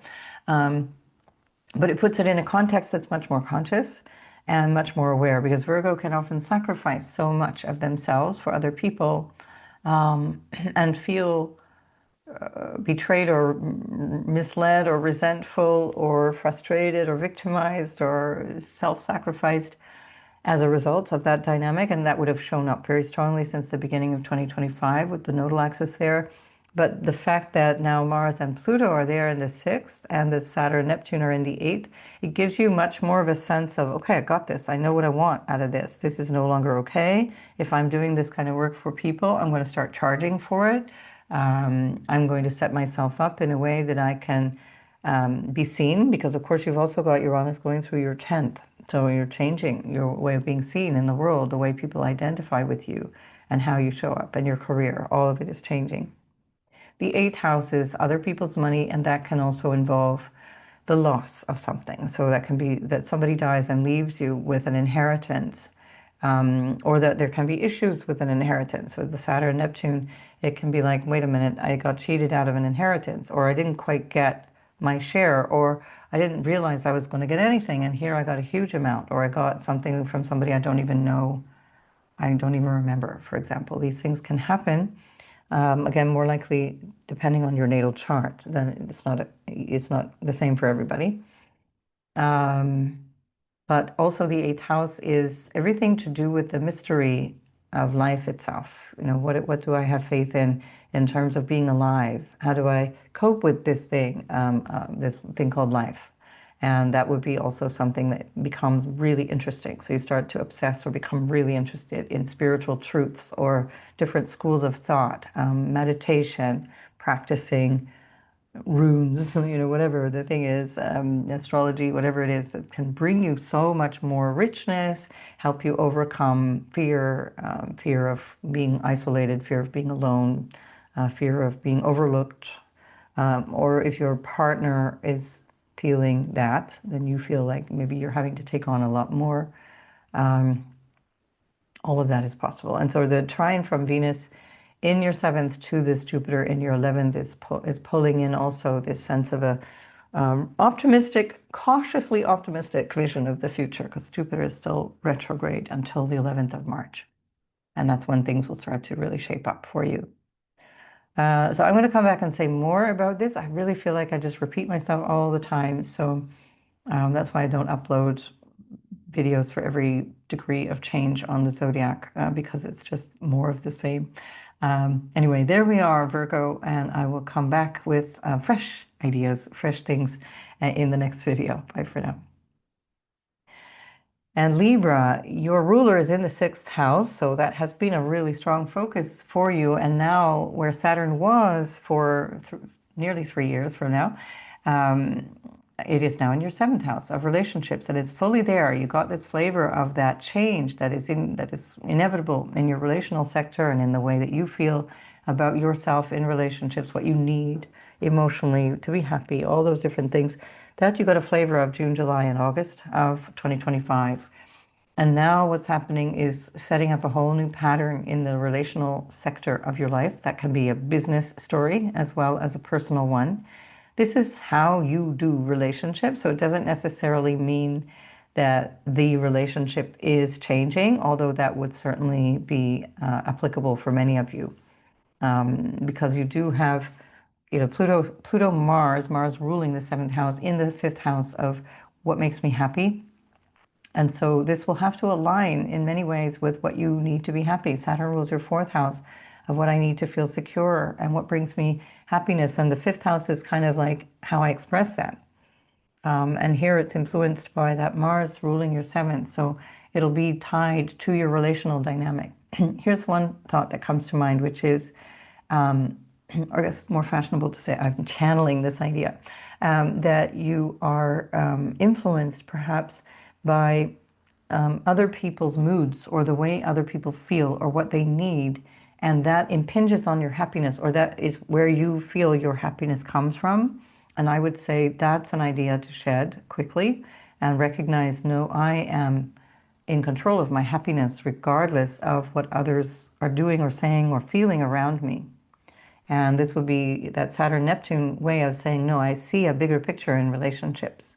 Saturn Neptune can also be where you realize that this romantic vision that you may have held of what a relationship means is also more realistic, and that is testing, but in a way that is actually constructive and healthy for you.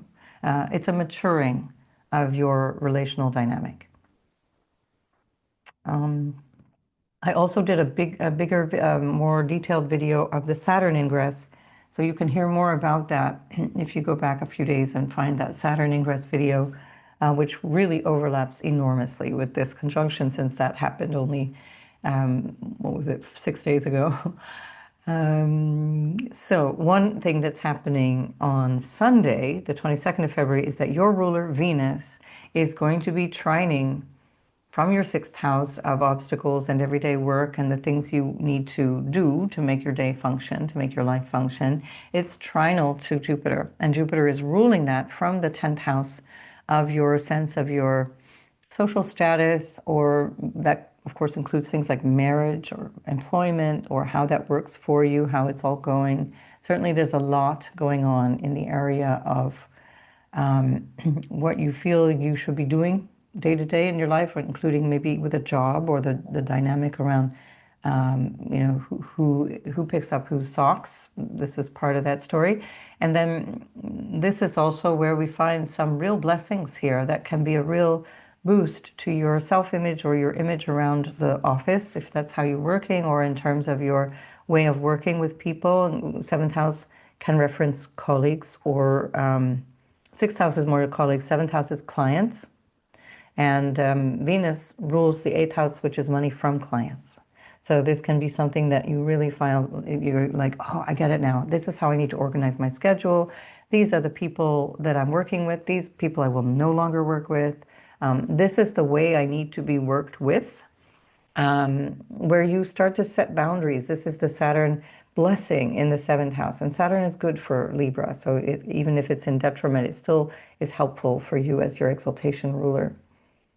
So I think you've got a lot going here in your favor, that is going to set you up in a new way of being in the dynamic of relationships, and certainly learning from relationships. Saturn always being about learning and self-mastery. If you have Saturn in Aries, do use that code, all caps. You'll see it in the description box. Get 10% off consultations with me. But when you have something so important in an angular house, it's going to be huge in terms of how you operate. Now, I am a Cancer moon and rising, and in 1989, in those days, in that time, we had three separate conjunctions. Those three conjunctions were happening in Capricorn, in the seventh house for Cancer, and that really has been such a huge theme over the last 36 years. Now, you could say, well, relationships are always a theme, but really the most personal growth and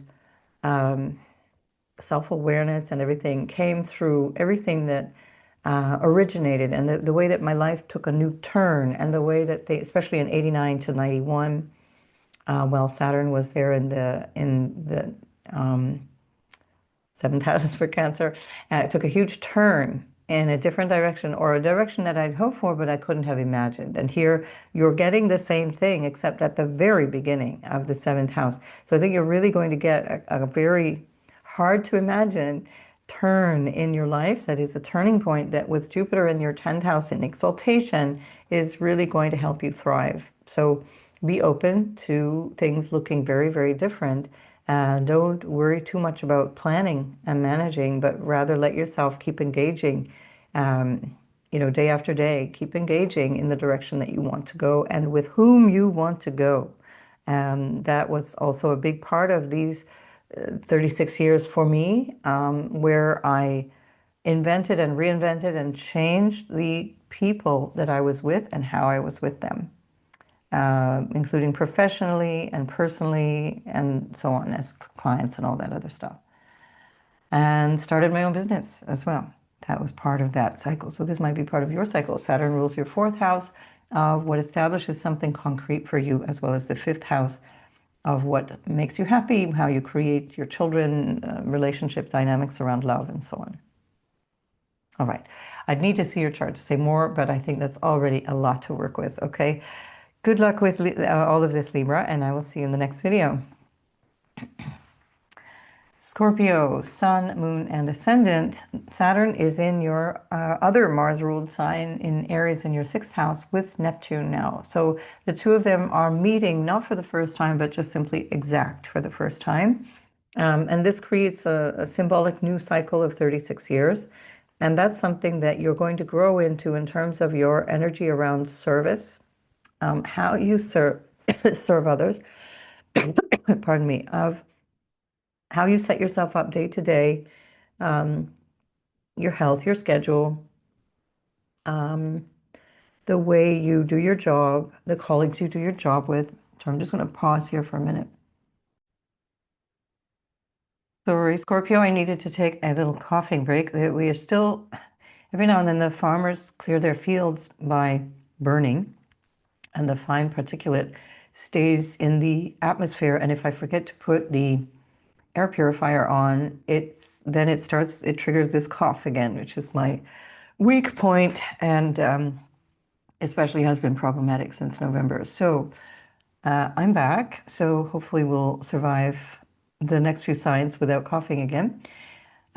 Anyway, you're here looking at this day-to-day life that you have in a new light.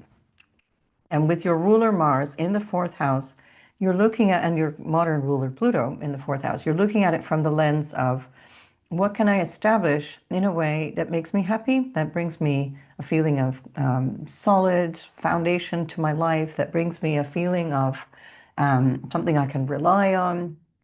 You want to think of this as emotional and psychological as well. The fourth house, where Mars, your ruler, is very much about that.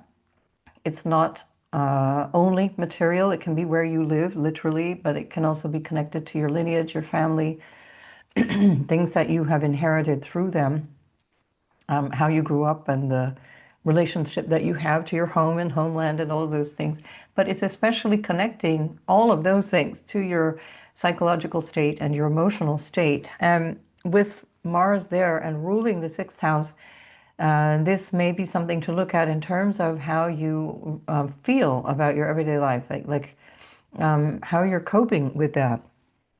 Are you able to take full responsibility for your health, mental, psychological, physical health? Are you able to take a new look at how your life shapes up? And one of the things with Scorpio energy, especially ascendant, but sun and moon as well, is that life tends to be shaped by crises. And there's almost like a perpetual unconscious need for crisis in life. That's a feeling of motivation, and it gives you that feeling of intensity that is so scorpionic. And of course, that can be something that just keeps ticking in the background. And Saturn here with Neptune is going to start to show up in ways that test your overall health or your way of feeling around your everyday. Take more responsibility for how every day feels to you. Recognize where sometimes crises are happening because you're fixated on emotional response, or you are generating the whirlwind, or you're buying into it, and you're constantly, like with that notion of the egregore, you're feeding into what is crisis ridden. This may not be, of course, applicable to all of you, but I'm talking archetypally about Scorpio. And especially because Saturn and Neptune together in the sixth house can show you where you are psychosomatically picking up on illness, especially with Neptune in the sixth, where there can be, over this period of time where Neptune is there until 2038, you might find yourself overdoing it, overgiving, feeling responsible or guilty for other people. And the Saturn, and this you will already have noticed in the middle of 2025, but the Saturn there says, wait, you do have some control over this, you can do something about this, you can take different measures. If this is a health issue, I would definitely, and I anyway always recommend this, I would recommend at this time, if that's the case for some of you, that you look at the energetic, emotional, or psychological resonance that might be creating the symptom that is highlighted physically, but the body is somatizing what is actually going on in a more subtle layer of being. And this is something that is always true, but especially something to look at, especially as you've got Chiron and Eris coming together one last time in your sixth house. And then at the time of this ingress, you've got the moon, which represents your body, your health, your mind, the body-mind complex. And that's there as well. And then the Saturn Neptune, which is saying there's something new happening here, a new awareness at the very least, a new responsibility. Now, this also is the house of open enemies, debt, all the yucky things of life, all the schlepping and all the stuff that has to be done in, the annoying stuff that has to be done every day. Maybe there can be an opportunity here also to realize how you can relate to all of that stuff. Saturn will certainly help you restructure to overcome some of those things. Your ruler in the fourth is not necessarily an easy place, simply because and also Pluto there too, but it's showing you where there's a lot that can come from your psychological self and the family story, or your relationship to family and your relationship to security and all of those things. And Saturn rules your fourth, as well as your third house of early childhood And Mars, which is in your fourth, is ruling that Saturn-Neptune conjunction, as well as, of course, everything else that's in Aries. And on the bright side, and there isn't many a bright side, because this can help you completely restructure your work, by the way. So I don't want you to think this is only negative. It's really that you have capacity to redefine how you engage every day, whether it be on your health or schedule, the day-to-day sort of structure of your life, or whether it's about a job, because sixth house would be you doing the job that you do and with the colleagues that you do it with and so on, or confronting people who have been difficult and who are not um, helpful to you, finding a way to deal with a bully, for example, or to deal with somebody who is um, just not helpful. And this will bring you to a new place. But then in a more easeful, more fun, more self-supportive way, because it's trinal to you, we have Venus in your fifth house, which is a very lucky house, in the other lucky house, the ninth house, where we find Jupiter, and Venus is trining that Jupiter on Sunday the 22nd. And this is going to be a real opportunity for you to think in terms of how you put yourself out into your vision for yourself, why you're here, why you do, what you believe in, bringing your creative self out there as well. Jupiter is about to station direct on the 11th of March. I'll do another video about that, but this can give you ideas in terms of how all of this is fitting in to everything that Jupiter has shown you in a supportive way since last October when it retrograded. And now you're getting this boost from Venus where there's an opportunity to look at that and say, you know what, I do see myself in a different light. That Saturn Neptune means I'm bringing more creativity into my life, or I'm bringing more creativity into my work. Venus in the fifth can also represent children, love in general, romance, but also your creative inspiration around entrepreneurship. Maybe Jupiter rules your second house of money as well, and can give you some real inspiration in terms of what you create. Maybe a home business, especially as your ruler is there in the fourth as well. And Saturn Neptune makes you quite busy in your work. Maybe you're retiring. And then your retirement is like, you know what, I had this plan for all these years, and now I'm going to do this thing. So whatever it is, there's a change in the air on the day-to-day level for Scorpio. And I will speak again and again and again about this, and I will leave you on that note and see you in the next video. Sagittarius, this new conjunction, or the only conjunction between Saturn and Neptune, is happening in your fifth house of self-expression. I think this augurs really well for you having a whole new era, 36 years, of expressing yourself in a way that brings your magical, mystical, artistic self into your life, into the way that you organize yourself and your life. Your ruler, Jupiter, is about to station on the 11th of March.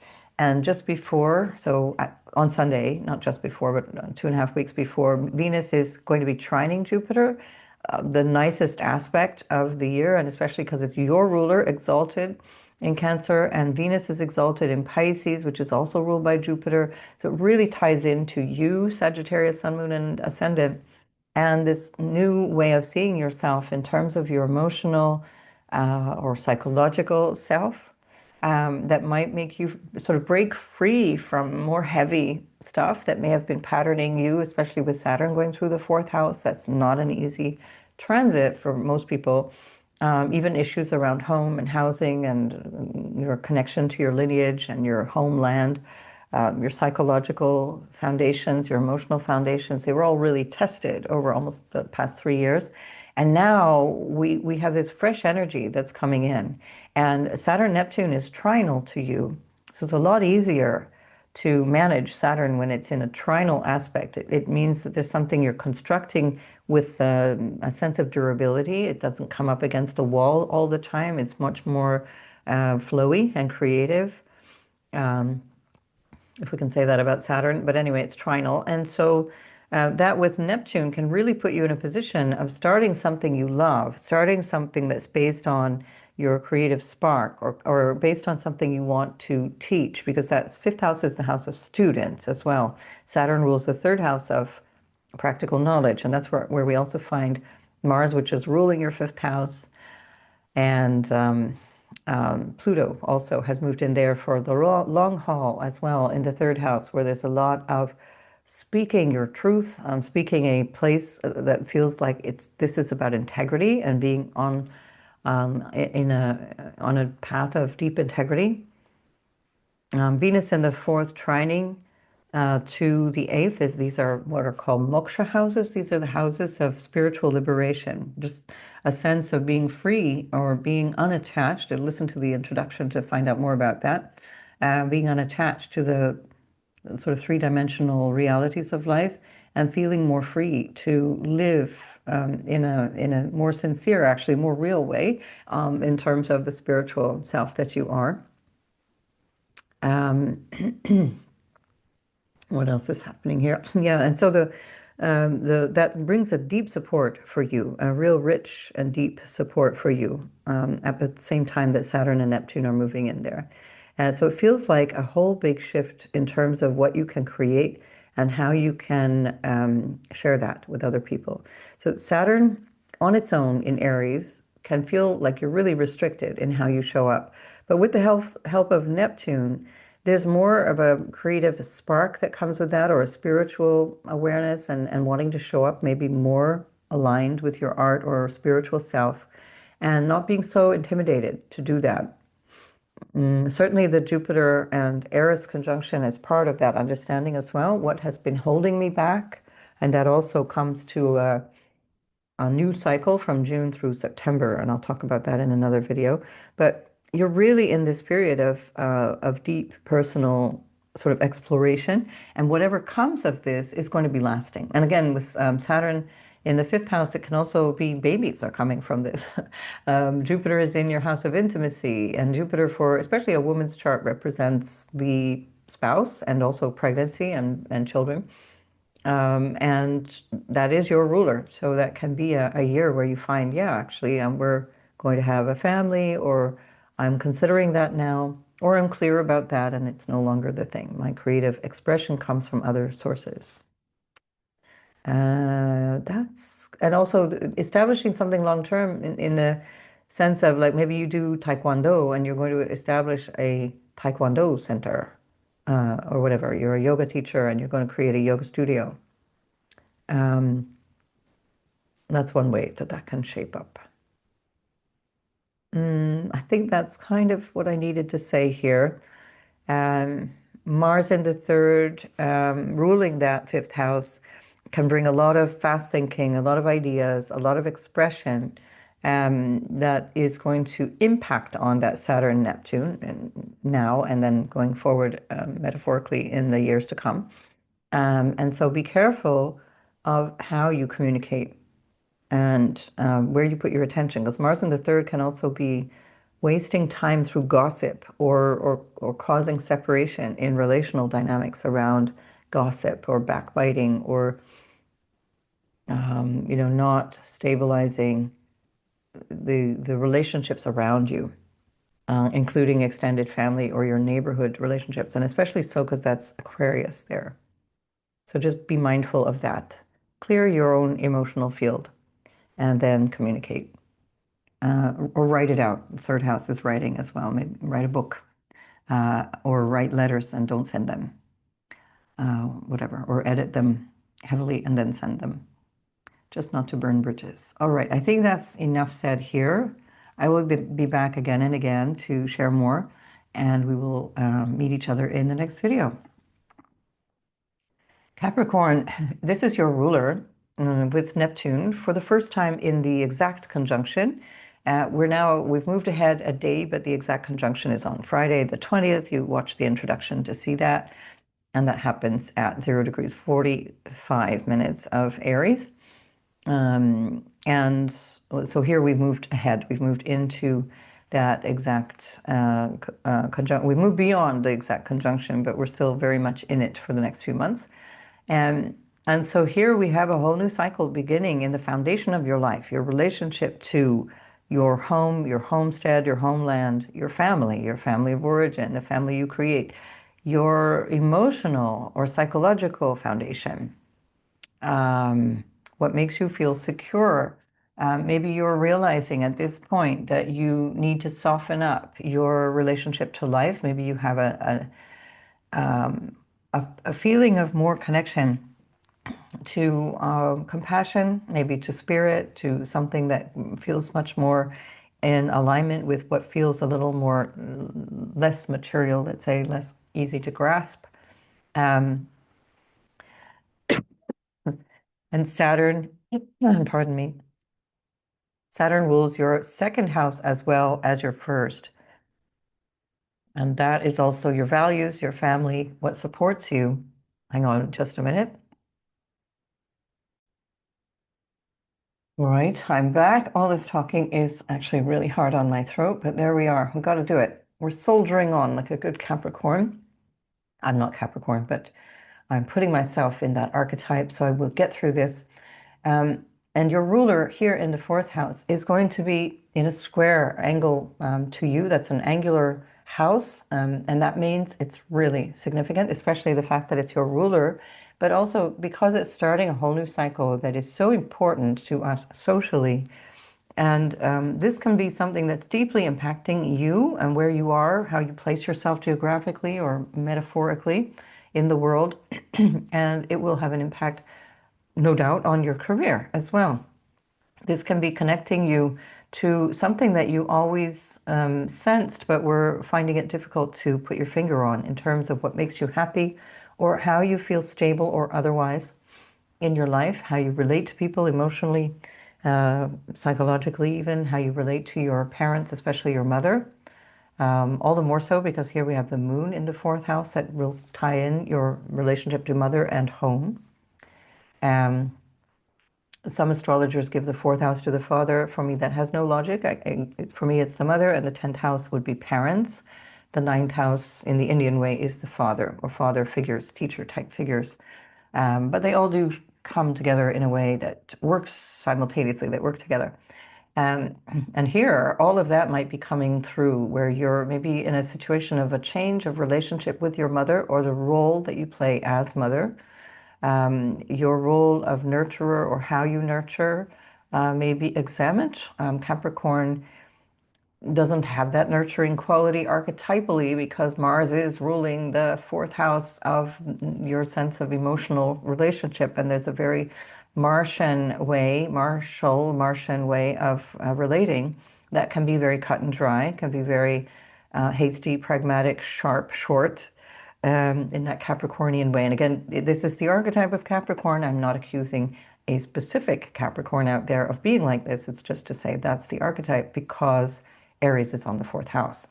Capricorn tends to think about themselves first, and that's how they navigate through their psychological and emotional relational dynamics. So maybe this is what is going to be shifting, and you're noticing that, or you're noticing the impact that that might have on relationships, or the need that you have for more intimacy, the need that you have for more connection, to feel better, to feel happier, to feel more supported.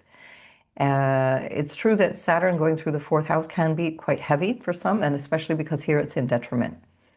So there may be something that can feel like a bit of an emotional burden or a psychological burden, but there's some energy that supports that with the Neptune. It's not going to be the same. You're breaking through something that may be a legacy, that may be like an ancestral thing that you're breaking through, and you're like, we're not doing that anymore. I'm not going to be Scrooge anymore. I'm not going to be, I'm not going to relate that way. I'm going to be the Scrooge that buys the big fat goose on Christmas Day, for example. And again, it's not an accusation. I'm going with the archetypes.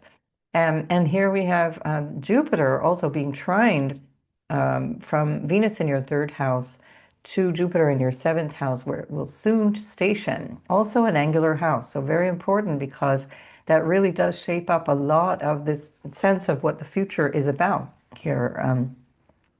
Because we're setting up, remember, a 36-year cycle. And Venus is in the third house of your connection to your extended family, to friends, to siblings, to your neighbors, your neighborhood, to choice and using your willpower. There's a lot of energy there, a lot of focus there at the same time. So that's very supportive. It's a supportive dynamic that is coming through the relational houses, what are known as the kama houses or the pleasure houses of the horoscope. So you're getting a lot of support from other people, or from creative inspiration, because the third house is a business house as well. And if you have a new business idea, especially a home business, because Saturn is in the fourth house of home with the moon, and that can really set you up in a fantastic way for working from home. It is ruled by your exaltation ruler Mars, so Saturn Neptune in the fourth, ruled by Mars in the second house of income, money, resources, what supports you. And then the fact that Venus is with in a beautiful trine on Sunday, the 22nd, but it's already there before this, and a couple of days after. And then the fact that you've got Mercury about to station retrograde on the 26th, and in the house again of commerce or teaching or learning or studying for something that's very practical, that you can share with others, especially as the North Node is there, ruled by that Jupiter in the seventh. It's got something to do with how you connect with others, whether it's a client or an intimate relationship or a business partner, something like that. Venus rules your 10th, which is your career. So again, this could be where you kind of realize, wait, I get it now. I could do this thing with that person, or I shouldn't do this thing with that person. Whatever the thing is, that you're realizing something in a way that's quite supportive. Or you're finding support in a way that can be psychologically supportive as well. I'm finding Jupiter in the seventh house, especially exalted, can be helping you through a psychological sort of hump. Is that a hump? A dip, a challenge. And you'll find the right person. You'll find the right source of information. You'll find the right place to go. So all in all, really, really constructive time as well. When your ruler is squaring you, it's easier to manage because you're used to that energy, and it's just like, okay, boss, I know, I get it. This is the thing I need to do. And it's really about taking responsibility. And this is also why Capricorn always feels that they are responsible for other people. It's because Aries is on the fourth house, ruled by Mars. I will take action because I feel like I always have to go it alone. And that's the Capricorn motto. It's not true. It's just what Capricorn believes about itself. All right, so I will leave you with that, Capricorn, and I'll see you in the next video. So for Aquarius, Sun, Moon, and Rising, your traditional ruler is Saturn, and it's your ruler that is meeting up with Neptune. So lots of Aquarius will easily ditch their non-traditional, their modern ruler Uranus and say, oh, yay, that's my ruler meeting up with Neptune, starting a whole new cycle. And notice that that is something that is going to affect you very specifically because it is your ruler. It is a timing factor, and that's why we can't use outer planets really as rulers, because then we get Pluto in the same sign for 20 years, and takes 7 years even for Uranus, the fastest moving planet, to go through. So investigate the meaning of Saturn before you say it doesn't represent what Aquarius is all about. Understand Aquarius, understand Saturn, and realize that it holds the seed of what Aquarius represents. And here is a whole new start in terms of how you communicate, in terms of how your mind operates. It's in terms of how you are relating to the people around you, including your siblings or extended family, cousins, and so on. How you relate to community and neighborhoods. And you find that individual notion, the notion of being an individual, is not because of Uranus, but it's because the third house is ruled by Mars. Its third house is Aries for Aquarius, and that makes you very individualistic in community and within your family. You are like a free agent, an isolated free radical. So you start to see the deeper meanings of things rather than applying certain superficial things if you learn astrology in a deep way. And you're welcome to do so if you want to join my classes. This is something that you will find very important because it's shifting something in a way that's personal to you. This area of the chart still very deeply connects you to yourself, even though it's, of course, how you also relate to others, how you communicate to others, how you use your skills, or how you um, learn new skills or teach new skills to other people. And all of that is what is moving the needle forward in the next 36 years. So it's not all about the 36 years, and not all about the third house, but it is definitely the flavor that you are going to be most impacted by, meaning everything to do with community and everything to do with your role in it. And this is also really powerfully connected to the fact that Pluto is in your first house. And that's changing you, and it's changing the dynamic that you have with relationships of all kinds. And, and so even if we do take Uranus as your modern ruler, um, you are changing based on Uranus leaving your fourth house, no longer squaring you, and moving into your fifth house of your self-expression. And that also means that you're shifting quite a lot in the year, a couple of years ahead, especially as that will be the timing that Saturn is in your third house. So till the 12th of April, 2028, starting to get tired now. So here what we have is this really strong relationship between Mars, which is in your first house, Pluto also in your first house, and the Saturn, which is in Aries, that is in this in unusual mutual generosity with each other, supporting each other between the first and the third. So there's a huge role that Aquarius will be playing, and the themes of Aquarius as well. What is my identity? How do I relate to society? How do I participate in society? How do I educate people or share information with people? Um, how do I relate to my siblings? How do I relate to my family? That is going to take on a whole new level of understanding. You might find yourself finding more compassion for your early childhood, or for your siblings or extended family, or for your neighbors and neighborhood. You might speak with more compassion. You might speak in a way that feels much more self-aware. For example, with the Neptune there in the third house, more of a sense of, with Saturn, that's the caveat, a sense of clarity around your spiritual role or your spiritual ideas. Now, once Saturn leaves and Neptune remains there, that's not necessarily going to be so easy, and there can be a certain amount of confusion or deception, because that's the house of the mind and how you communicate and so on. And Neptune there can be a bit troublesome, can be tricky, because that can bring a lack of clarity while they're together, Saturn and Neptune, especially because that's very strong in 2026, more so than in 2027, but Saturn is supporting any lack of clarity around Neptune. So it's great to have that as a starting point, and to keep track of that Saturnian structure that you've created in the third house around how you communicate, around integrity in communicating, around how you master skills and talents and abilities that you have. This can also be around creative, artistic ones, musical ones. Neptune represents all of that. And especially because Venus is in your second with the North Node still, and that's where there's going to be a Mercury retrograde as of the 26th, which I'll talk about in a separate video. But Venus is trining from the second house of your values, your sense of your self-worth, money, and what supports you financially or emotionally, what is there for you. That can refer to your physical health, especially because Jupiter is in the sixth, ruling that.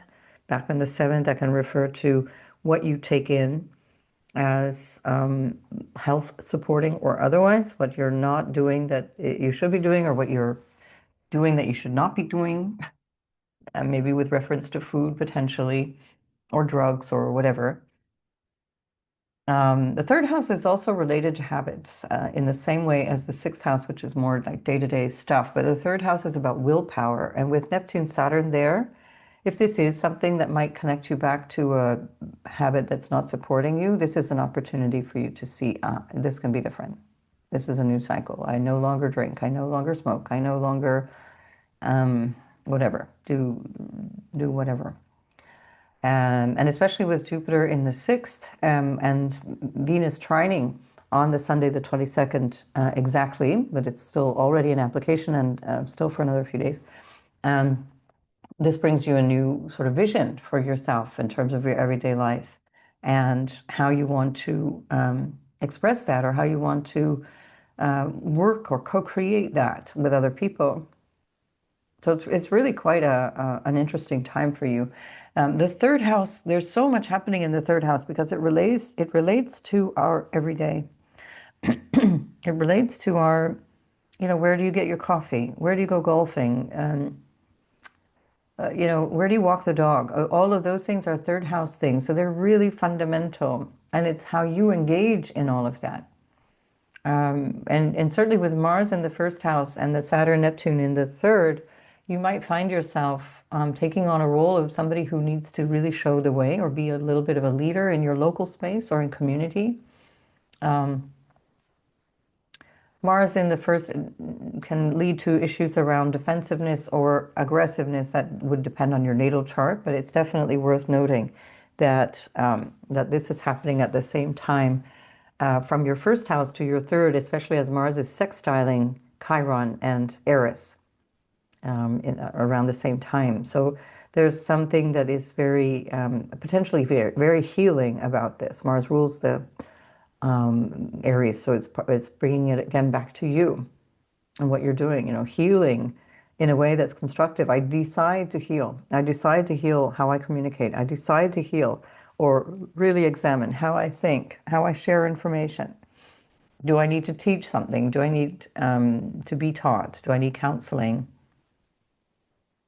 So really, it's quite for Aquarius anyway, you have just been absolutely twisted up like one of those long balloons since January.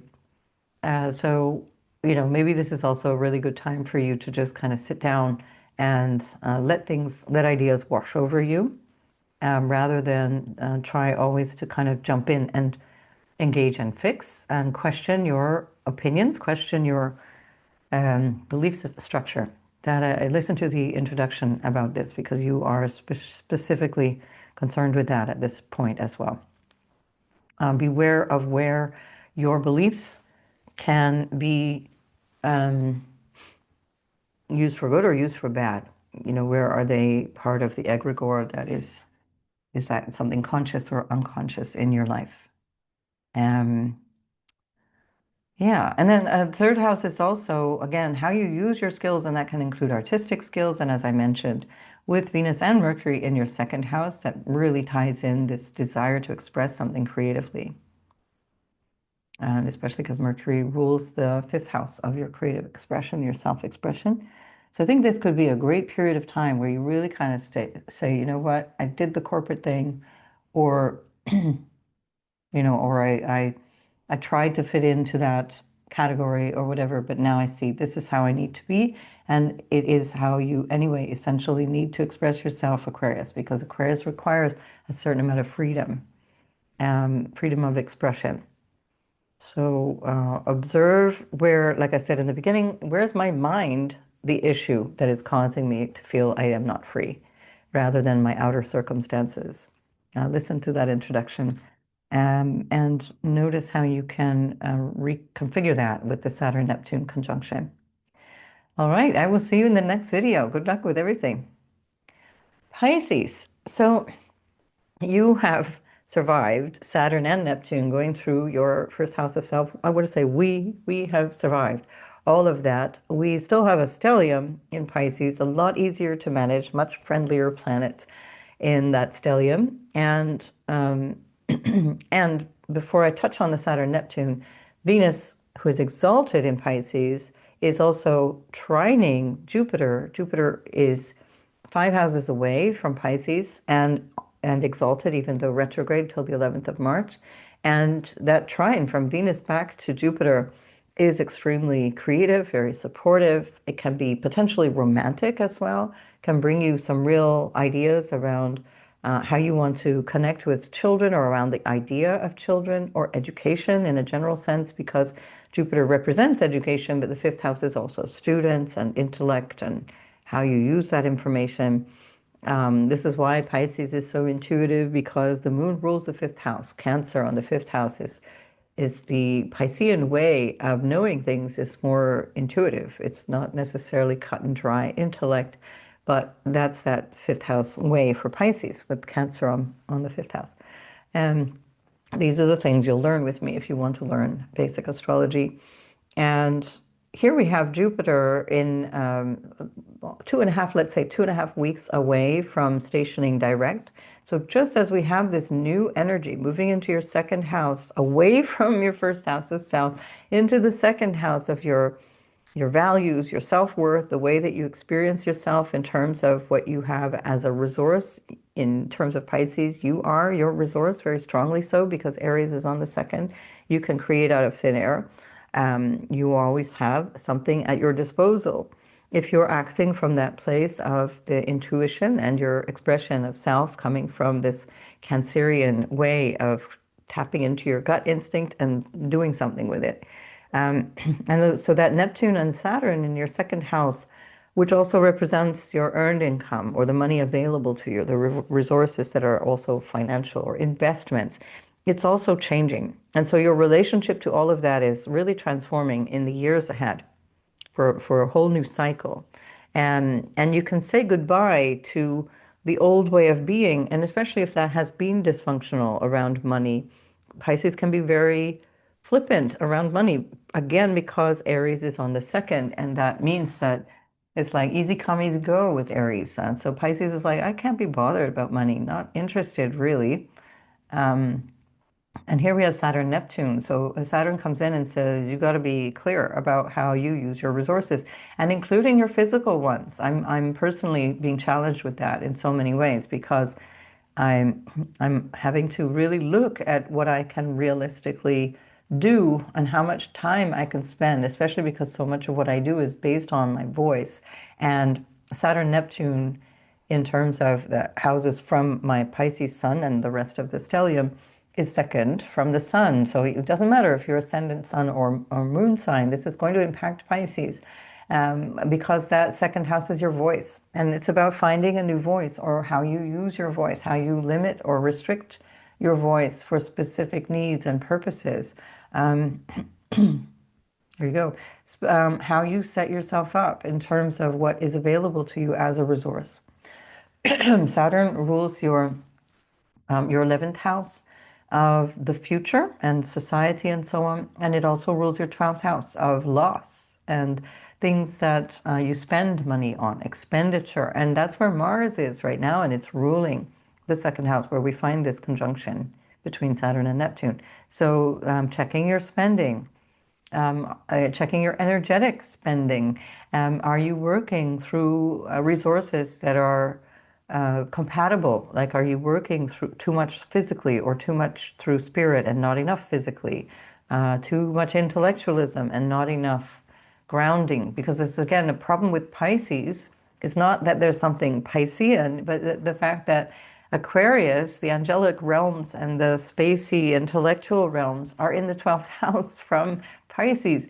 And so again, that's what gives Pisces its ungrounded reputation. It's actually the fault of Aquarius. But this is what Pisces is made of. So just again, to understand how the system works, how these signs find their meaning. It's not some random token bunch of keywords. And so really what we're looking at here is a whole new way of identifying values. And as I said in the Saturn ingress video already, as well as the annual videos, Pisces energy is really what it is. You know, this is a moment in time where much more of the world is starting to be able to relate to what Pisces has always related to, which is the importance of understanding our interconnected nature, the importance of understanding spirit and the motivation of spirit, however you define that. The importance of understanding the aspects of life that are invisible, just like the little prince, you know, Le Petit Prince. The most important thing is invisible. And this is Piscean energy, and this is where we're finding so much of the world catching up to what that represents. And this is partly because Saturn and Neptune connected with each other for a long time already, and the last 3 years basically in Pisces. And now they're coming into the values that relate to Pisces. So they're establishing something solid and new. So this you can think of in terms of a cultural influence as well as a personal influence. So my values are establishing themselves, but not randomly out of the blue through Aries, but through what Pisces has informed and learned and exposed as Neptune and Saturn move together through Pisces. The moon is also in the second house, so there's an emotional impact here, connection with mind and values around what, again, the mind that can be used as a resource, how we feel about our self-worth, the values that we portray and the values that we live by, but also the value we give ourselves, and that will determine income. Remember, Saturn also rules the 11th house, which is the second from the 10th. It's the source of income from what you do outside, whether it's your career or, you know, your social status. For example, are you married to somebody wealthy? Well, that's where you get your money from. And Saturn is ruling that now from the second. So there may be some reorganization, taking it more serious, but not necessarily in a way that is about struggle or limitation. It might be that, but it might just be really about valuing it. Saturn says, get serious about this. It says, master this, and recognize the importance and the value of you as your own resource. How do you use yourself as your resource that you contribute to everything that you do? Are you valuing that? And this would be a very strong signature for the moment. Mars in the 12th house is also suggesting something coming from the back room, the closet of the zodiac, which is the 12th house, where everything is either behind closed eyes or behind, you know, behind closed doors. And that's the Mars influence, which is about recognizing where action might need to be taken.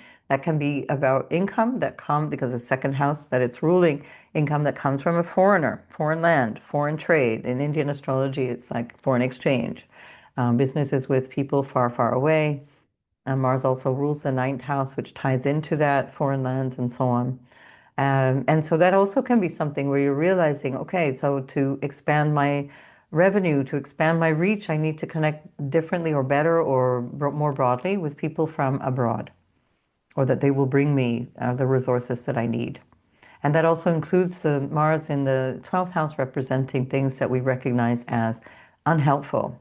Second house is whatever supports you. If you're recognizing I have unhelpful habits, unhelpful unconscious patterns that I need to bring to the conscious awareness, all of that is tied into this as well for Pisces. So being serious, taking responsibility for what supports me as an individual is tied into that Mars in the 12th, as well as the Neptune, Saturn in the second. So it's a grow up moment, let's say, where that Piscean energy is saying, no, no, no, I take myself seriously. I value myself so highly that I want to put a structure to whatever this is that sustains me. And that also, by the way, feeds back the way that people see me, the value that I get through the eyes of other people.